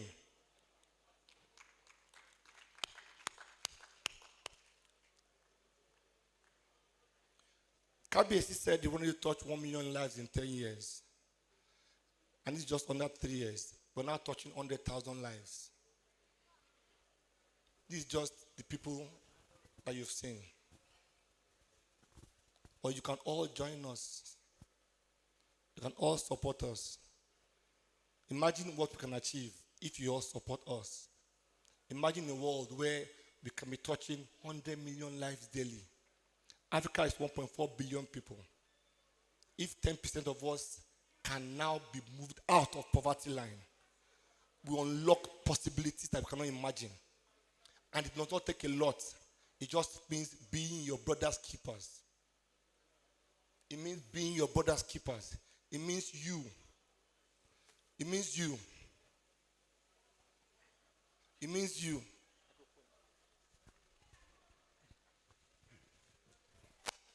It means you being your brother's keepers. It means you donating to OHI. So today, we're unveiling the mascot for OHI. But before we do that, we cannot do that without recognizing the leadership of the OHI trustees, led by KBC and Balogun. Àríkà mórí ìbà lọ́dọ̀ bàbá mi. Ọmọ Olowu dúró ọmọ Ajíbọ́sìn. Ìbà fún gbogbo orí adé pátá. Mo ṣe bá gbogbo ọrùn ilẹ̀kẹ̀. Owó òdúró ọmọ sọ̀rọ̀ gbìmọ̀. Wọ́n mórí ìbà lọ́dọ̀ àwọn bàbá tó bí yín lọ́mọ. Mo ní ẹ̀rù ọba ní mo bà. Ọba tó mo lé mi ò fojú dọ̀ba. Ọba tó mo ní ìhùn ò fojú dọ̀ba. Ọba tó ẹ̀rù ọba ni mo bàbá bá mi. Mo súnmọ́ ọba níwọ̀n ẹgbẹ̀je. Mo jìnnà sẹ́yìn sọ́ba níwọ̀n ẹgbẹ̀fà. Àrọ́bà fi lọ́ba pa kọ́ba mọ́ pa mí torí ọba ò ní mú jẹ. Iyì lọ́ba forí bíbẹ́ ṣe. Ọmọ Olowu òdúró ọmọ Ajíbọ́sìn. Arọ́wù onírànrọ́ lé bàbá rẹ̀. Àwí mẹ́nu kò ní tòwúlé ọmọ lábẹ́rìnjọ. Ọmọ ṣubúṣubú ní màálù lòtòpòrò. Ìlòtòpòrò òpẹ̀sẹ̀ ni ó yọ. Ẹni òlù òní farare lọ. Èèyàn bá òní farare dúró. Kìkìdá ọmọ yóò tòpòrò nílùú lòtòpòrò. Tí dúró gbẹngbẹng. Òwú àjírí. Ọmọ àjíkì. Ọmọ àjísà. Ọmọ àjígbé. Ọmọ àjíyìn. Ọmọ ọ̀pá tó dùdùdù. Tórè lè para. Tórè lè ọ̀pá lọ lè dúró sí. Owó òdùrú mọ́ bàjá. Ọmọ àrígbá ńlá buwó. Kérò yàká wá ná. Ọjọ́ ọmọdélé bàbá òwú. Bàbá rẹ̀ fọ̀rọ̀ tán balẹ̀. Wọ́n lẹ́ni tí ìrẹ́lẹ̀ Olowu òdùrú. Wọ́n ní ọmọ fẹ́ wé òkú lùdì. Bẹ́ẹ̀ yẹn fẹ́ wé òkú lùdì. Pọ́pẹ́ títí ojú aṣọ apọ́nlúwa rẹ̀. Torí tí o bá síta sọ kò lè sọ̀wù. Bí o bá sọ̀wù orí rúrù dì ní parí. Torí wò lè rásọ bí kókó bí èwo bí àgbọ̀nrín. Ọmọ ẹlòmí ò bá bọ́ra alẹ́ àjọbọ. Ìmí ò bá bọ́ra alẹ́ àjọmọ̀dò. Bàbá Olowu nìkan ló bọ́ra alẹ́ tó jọmọ tuntun. Bàbá yìí dọmọ gàmùgàmù bí ọwọ́ aṣọ. Nábì ní kò sẹ́yìn tó burẹ́wà nílé Olowu òdùrú. Ewúrẹ́ yìí burẹ́wà. Ẹbọ wọn bí ń ṣe àgùntàn burẹ́wà.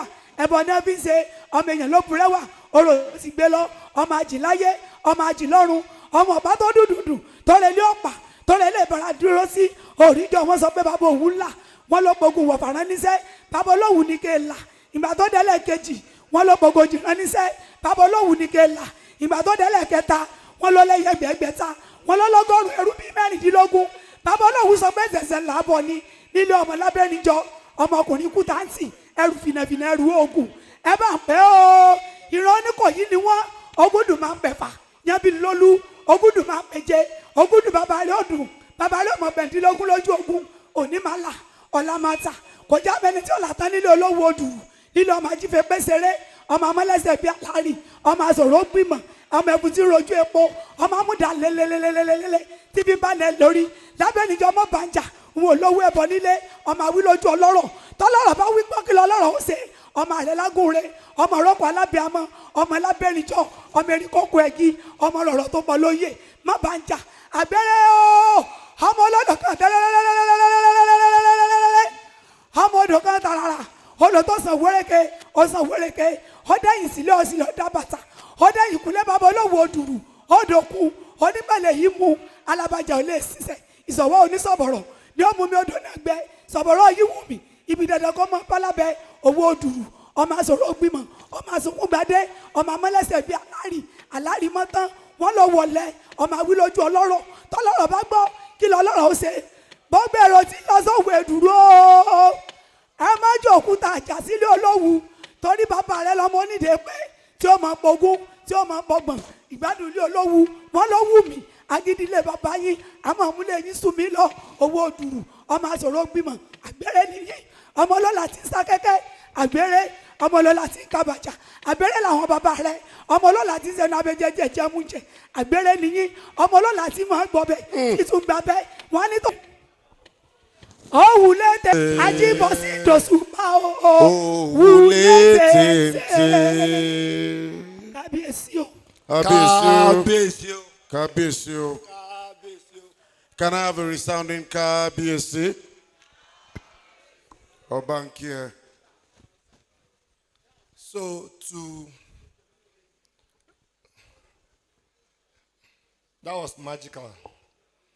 Now to complete that and to unveil the mascot of OHI, I would like to please invite the one and only Dr. Mutu Sumonu, along with Ariata, to the stage. And what God has joined together, let no man put asunder.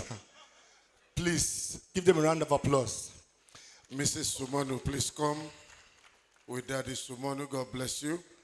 And please, as you're aware, this unveiling, you cannot unveil without, before you open something, you must pay for it. In English, what you are saying is Enu ofifo kindu yom yom.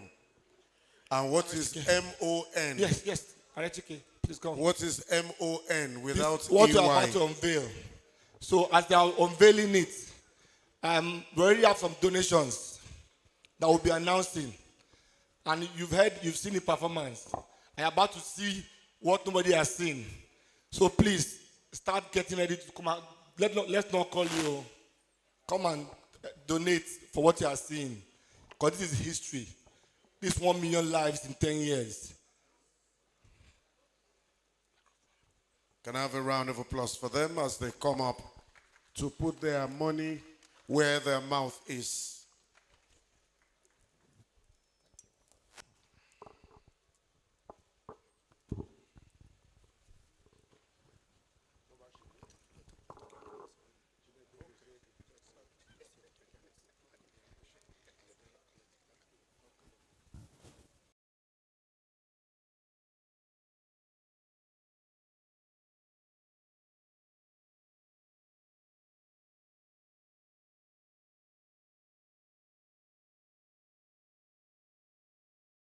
Land.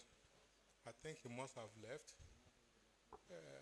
Other royal majesties here present, distinguished ladies and gentlemen, I think it is a singular honor for us to stand before you today in a bid to promote the vision of our King, His Royal Majesty, the Olowu of Owu.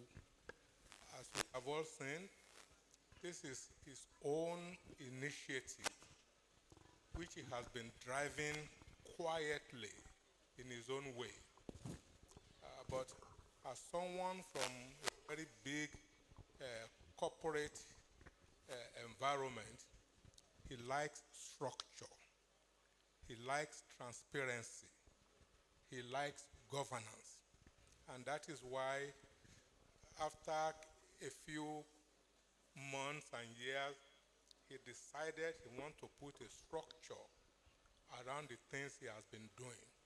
And that is what led to the trustee, the advisory. Please, that today I have all these gentlemen around me to promote this, and we believe that KBSC's vision shall be actualized within the shortest possible time. Amen. And we are counting on everybody here and those in diaspora to please rally around us as we begin this journey. They say a journey of 1,000 years starts one day. So KBSC, we thank you and we pray that this will be a huge success, more than you can ever even imagine. Thank you for your leadership. KBSU. KBSU. My chairman has spoken, and he says the journey of 1,000 miles begins with the first step. Mr. Chairman has just proven that he's not from Warri.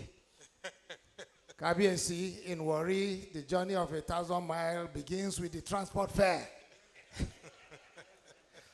So let's begin. We have been privileged on the back of KBSC's authority to have gone out to speak to our friends.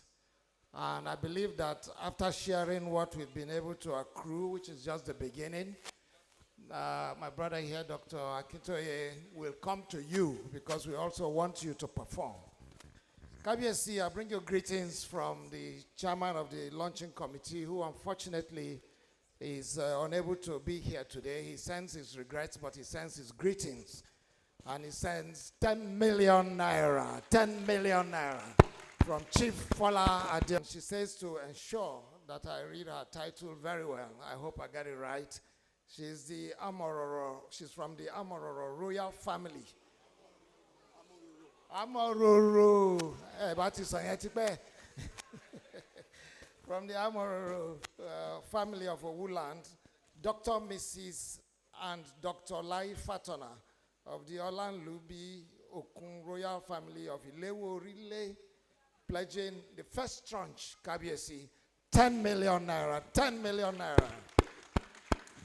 And they have specifically said their contribution is for the health pillar. I think we will respect that. Thank you, Dr. and Dr. Mrs. Fatana. We also have fully supporting the Oloris, and I'm sure Oloris will recognize this one, is Mr. Ken Etete, Century Group Chairman, 10 million naira, KBSC, 10 million naira. We also have Mr. Uzoma Ekpecham, Chairman of IGPS, 5 million naira, 5 million naira.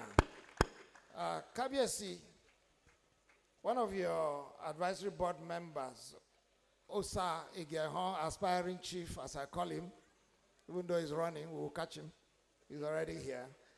Osa, unfortunately, is unable to be here today, but he said to send to you very firmly 5 million naira every year for the next 5 years.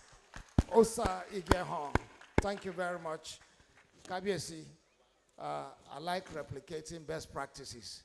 So I thought Osa had set the way. And on behalf of your chief, KBSC, and Yeye Re Oma Ata, we also do 5 million naira every year for the next 10 years. 10 years. 10 years. Ladies and gentlemen, this person is a friend of mine. But for some strange reason, he only said he wants to represent Port Harcourt. And he said anonymous. I was tempted to reveal, but he hasn't given me the balance, so I will maintain so that he will deliver. Million naira. Very, very instrumental to supporting OHI from the health side. It was his company, the Sesaha Group, who did all the pre-work associated with the health pillar and supporting the meal a day and everything you heard about community health insurance. On a personal basis, he's donating 1 million naira, and he's very specific for the meal a day program, but has also committed that Sesaha will continue to offer pro bono support to OHI for for the next 2 years, Kabiesi. That is so invaluable, and we thank him. Kabiesi, we have, again from Port Harcourt, Engineer Shola Imoyo, 1 million naira, 1 million.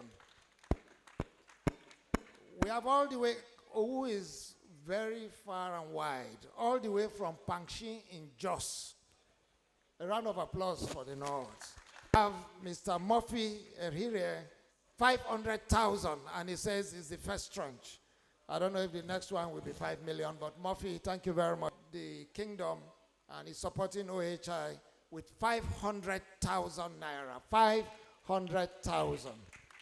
But last but not the least, we have Mr. Nathaniel Obioha, who actually was in the front line of the OHI framing. He was the young man who facilitated from out of Canada, if you remember, during the workshop. He says he fully supports OHI, will continue to give his intellectual property and mind to make sure that OHI grows to the vision, to deliver the vision of 1,000 naira. Thank you very much. Thank you. Just to continue from where Are Tony Ata, I have the Ashwaju Baba Gunwa of Ebaland, Otumba Olumide Oshishuna. He's donating 10 million naira. I have the Olota of Ota. He's donating 1 million naira. Kabiesi. Let me also take the opportunity to formally welcome the SRO, His Eminence, Ebere Chukwuoji, who has graced this occasion and is all along the lines of, the trying to make sure that we continue to connect. We are all ex-shell people, and we'll just continue to support, any of our people who have been elevated to servant leadership in their communities. I don't take too much time. On behalf of the HSI Energies Group, we are pledging 100 million naira, every 20 million naira every year for 5 years. Thank you, Kabiesi.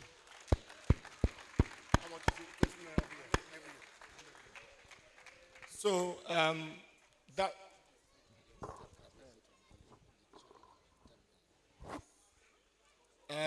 the chairman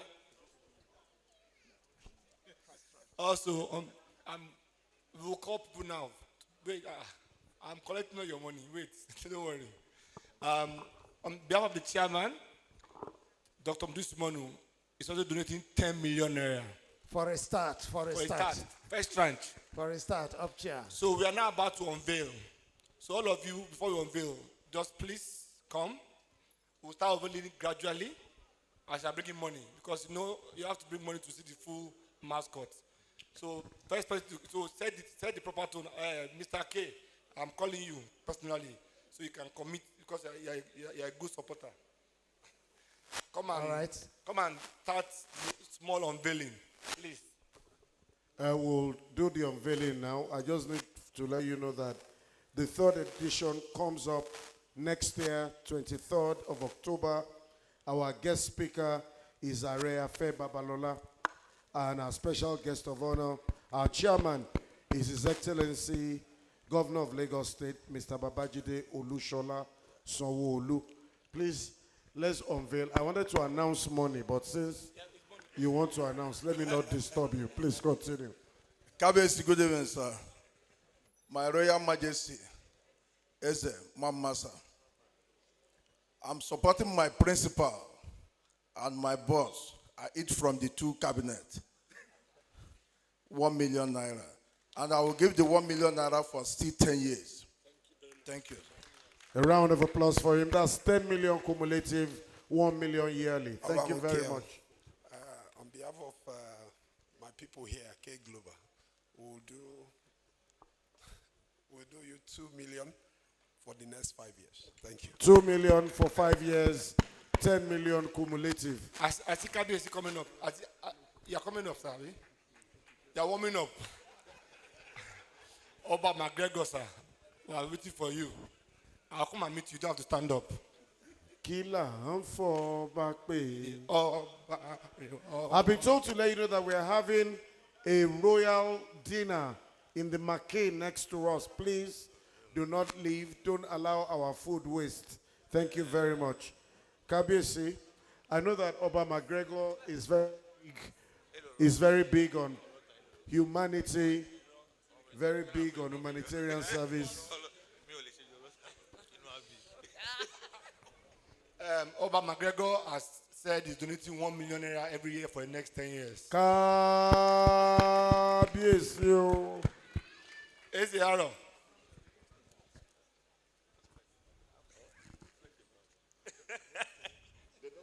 Igwe. It's truly an honor and a privilege to be here to support my brother, my friend, and my colleague. And we will donate 1 million naira. Thank you. I think we can start opening the mascot once more so that people can start bringing. We have a check. We have a check. Please don't open it. We have a check for 1 million naira. God bless you. Thank you. You can open it a little, a sneak preview. Let me come and do a Sneak preview. Sneak 'Cause preview. some people still want to drop money. Just want to see what is on. Just small.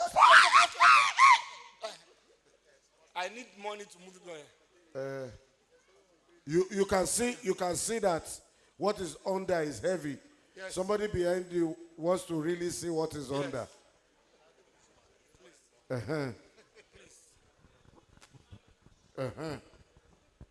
They are really eager to see. Kabiyesi. Obanke. Kabiyesi. On behalf from Radio Circle, I pledge 1 million. Please open small.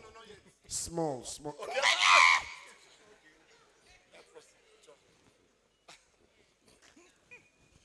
We are in the palace, but we are not running away. I will do it 2 million. 2 million. And we'll see how things go. Thank you very much. A bit more, just a bit more hand. It's okay like that. Don't forget Senator Salisu is sitting down. Distinguished Senator of the Federal Republic of Nigeria. And he will do it for 10 years. It's done us well. Please open it a bit more. Small.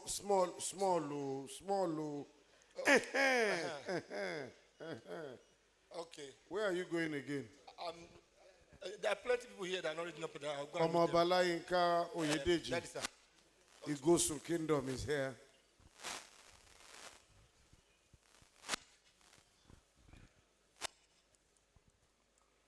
For all this as Otofo, and of course on behalf of me and my children, 1 million naira. I didn't hear the round of applause. So.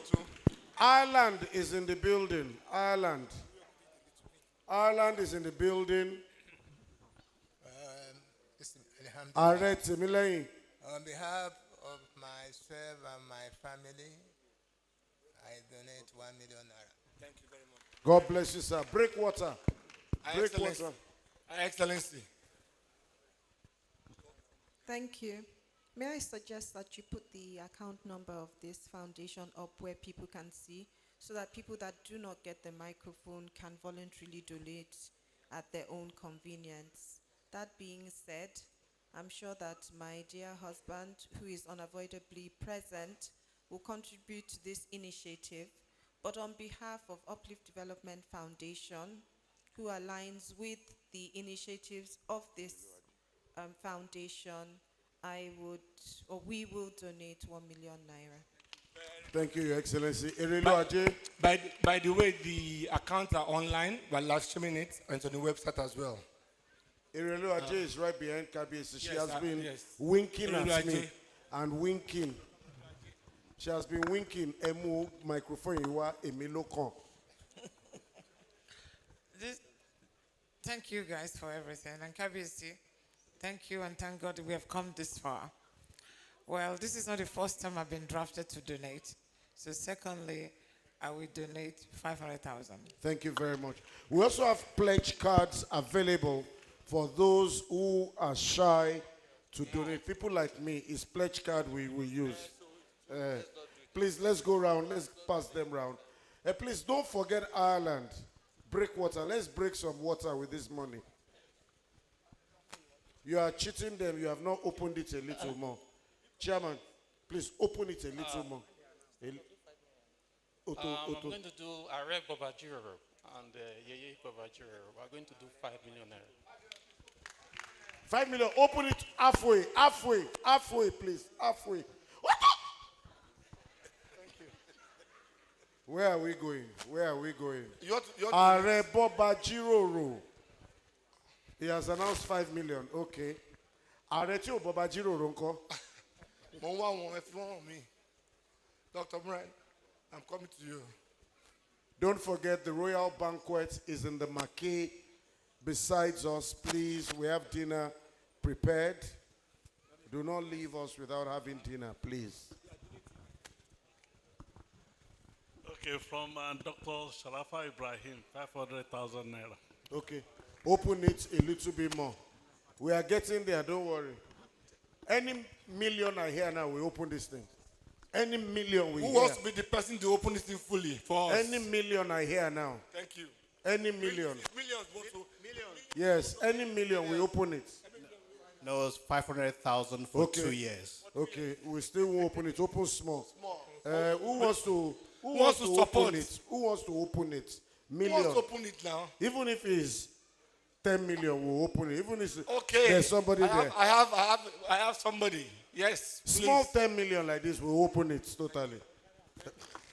I'm Stephanie Kokarang, one of the board of trustees of the Women Empowerment Fund under the OHI, and I donate 1 million. Open it. Open this thing. Open this thing. Open this thing. Open it. And that is the mascot of OHI. Thank you, everybody. Thank you very everybody. Much. Before we leave, I'm told that KBSC would like, as a sign of appreciation, to honor 2 great sons of Owu Kingdom with a plaque, with an award. Please, can we take the plaques to KBSC? I don't want him coming on stage again, and the people will go to him. The first, ladies and gentlemen, is the Chairman, CEO, Platform Capital, Dapot Mainstream, Co-Chairman, White Space X, CEO and Chairman, Diatom Impact, is a Nigerian investor, entrepreneur, academic, and philanthropist whose work spans finance, sustainable enterprise, and social impact, is one of Nigeria's finest financial minds, is a great asset to our kingdom.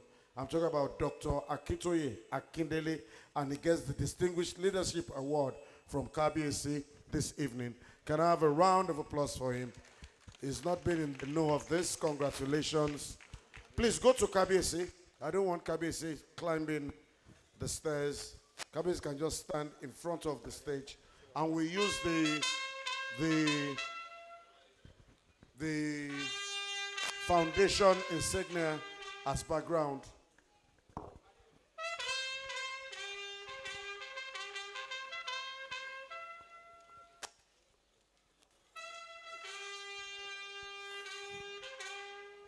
The next leadership award is for a distinguished Nigerian broadcaster, real estate developer, cultural advocate, and agro-investor. He was born in Owu in the 70s, a celebrated voice on Nigerian broadcasting. He has anchored notable programs such as Arinye with the FRSC, amongst others, Chairman IAS Unique Homes, amongst others.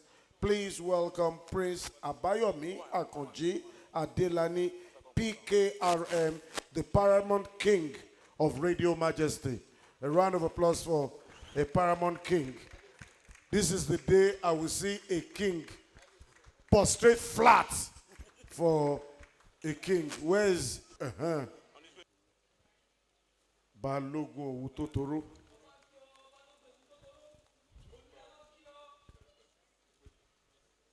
He gets the Distinguished Leadership Award from our father, the Olowu of Owu Kingdom.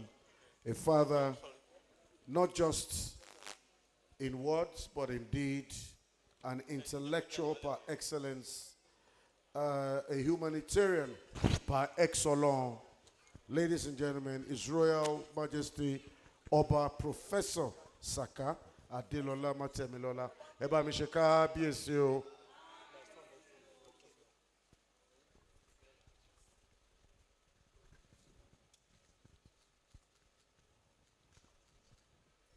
Okay. Kabiesi, I crave your indulgence, sir, to have the first awardee collect the award again with his son. Thank you very much, Kabiesi. Please do not forget the royal banquet. It's not a lot of talk. In fact, there's no talk. It's just for you to break bread with us, have dinner with us in the next Mackay. Next year's symposium, the third edition, is titled The Nigerian Education Ecosystem, a call for paradigm shifts. The chairman will be His Excellency, God sparing our lives, Governor Babajide Olushola Sanwo-Olu, Governor of Lagos State. Guest speaker will be Are Afe Babalola, founder and chairman of the Afe Babalola University, and our lead discussant will be Professor Ayo Omotayo, Director General of the NIPSS Kuru. It's been a long day. On behalf of the Ajiboshi platform, I want to say a big thank you to all of us who have come tonight. Kabiesi would like to say one or two things. I've been informed, but I will not bring Kabiesi to the podium. We'll just give Kabiesi the microphone where he is to talk to us. Ladies and gentlemen, Kabiesi.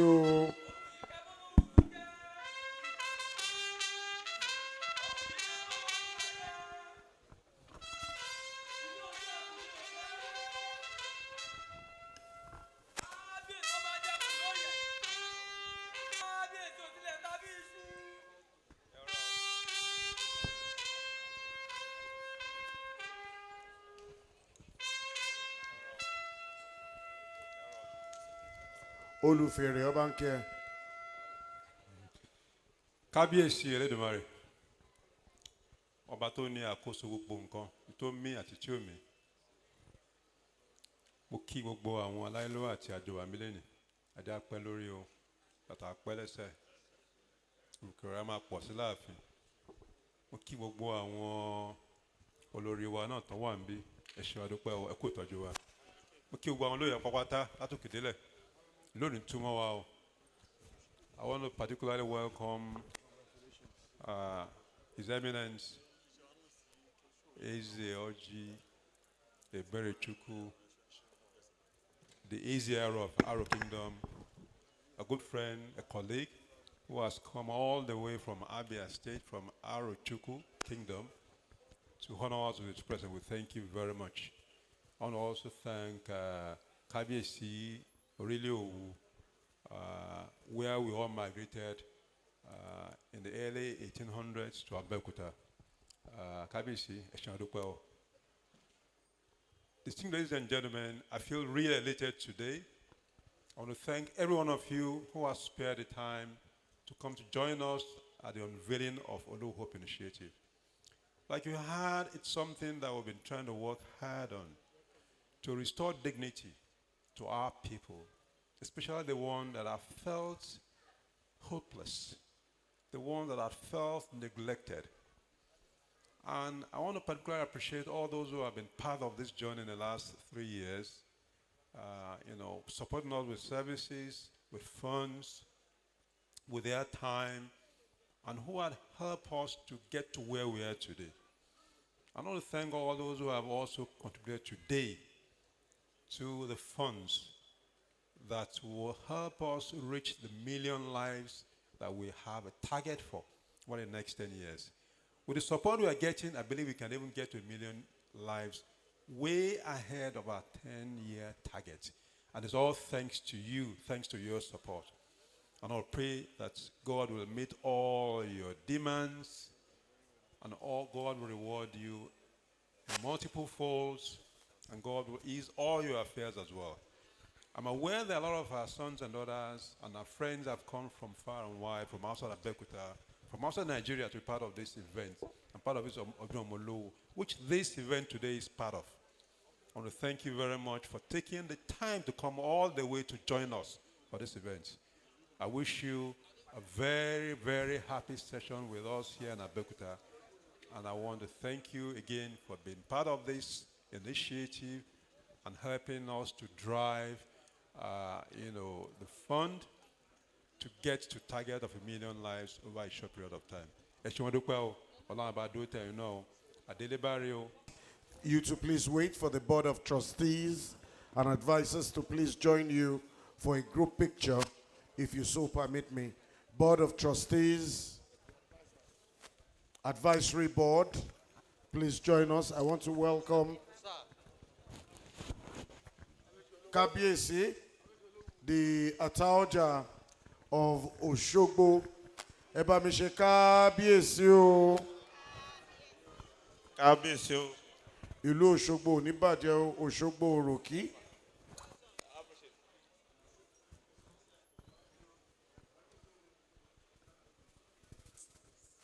Chief Honorable Jim, your property is still here with us. Your driver's license, your voter's card, your ATM,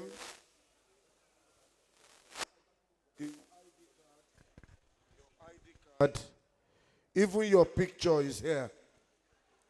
Come and collect it before I go and tie you. Thank you very much. Please do not forget the dinner. I'll be heading out to get there before you so I can taste the food to be sure that it's in order for human consumption.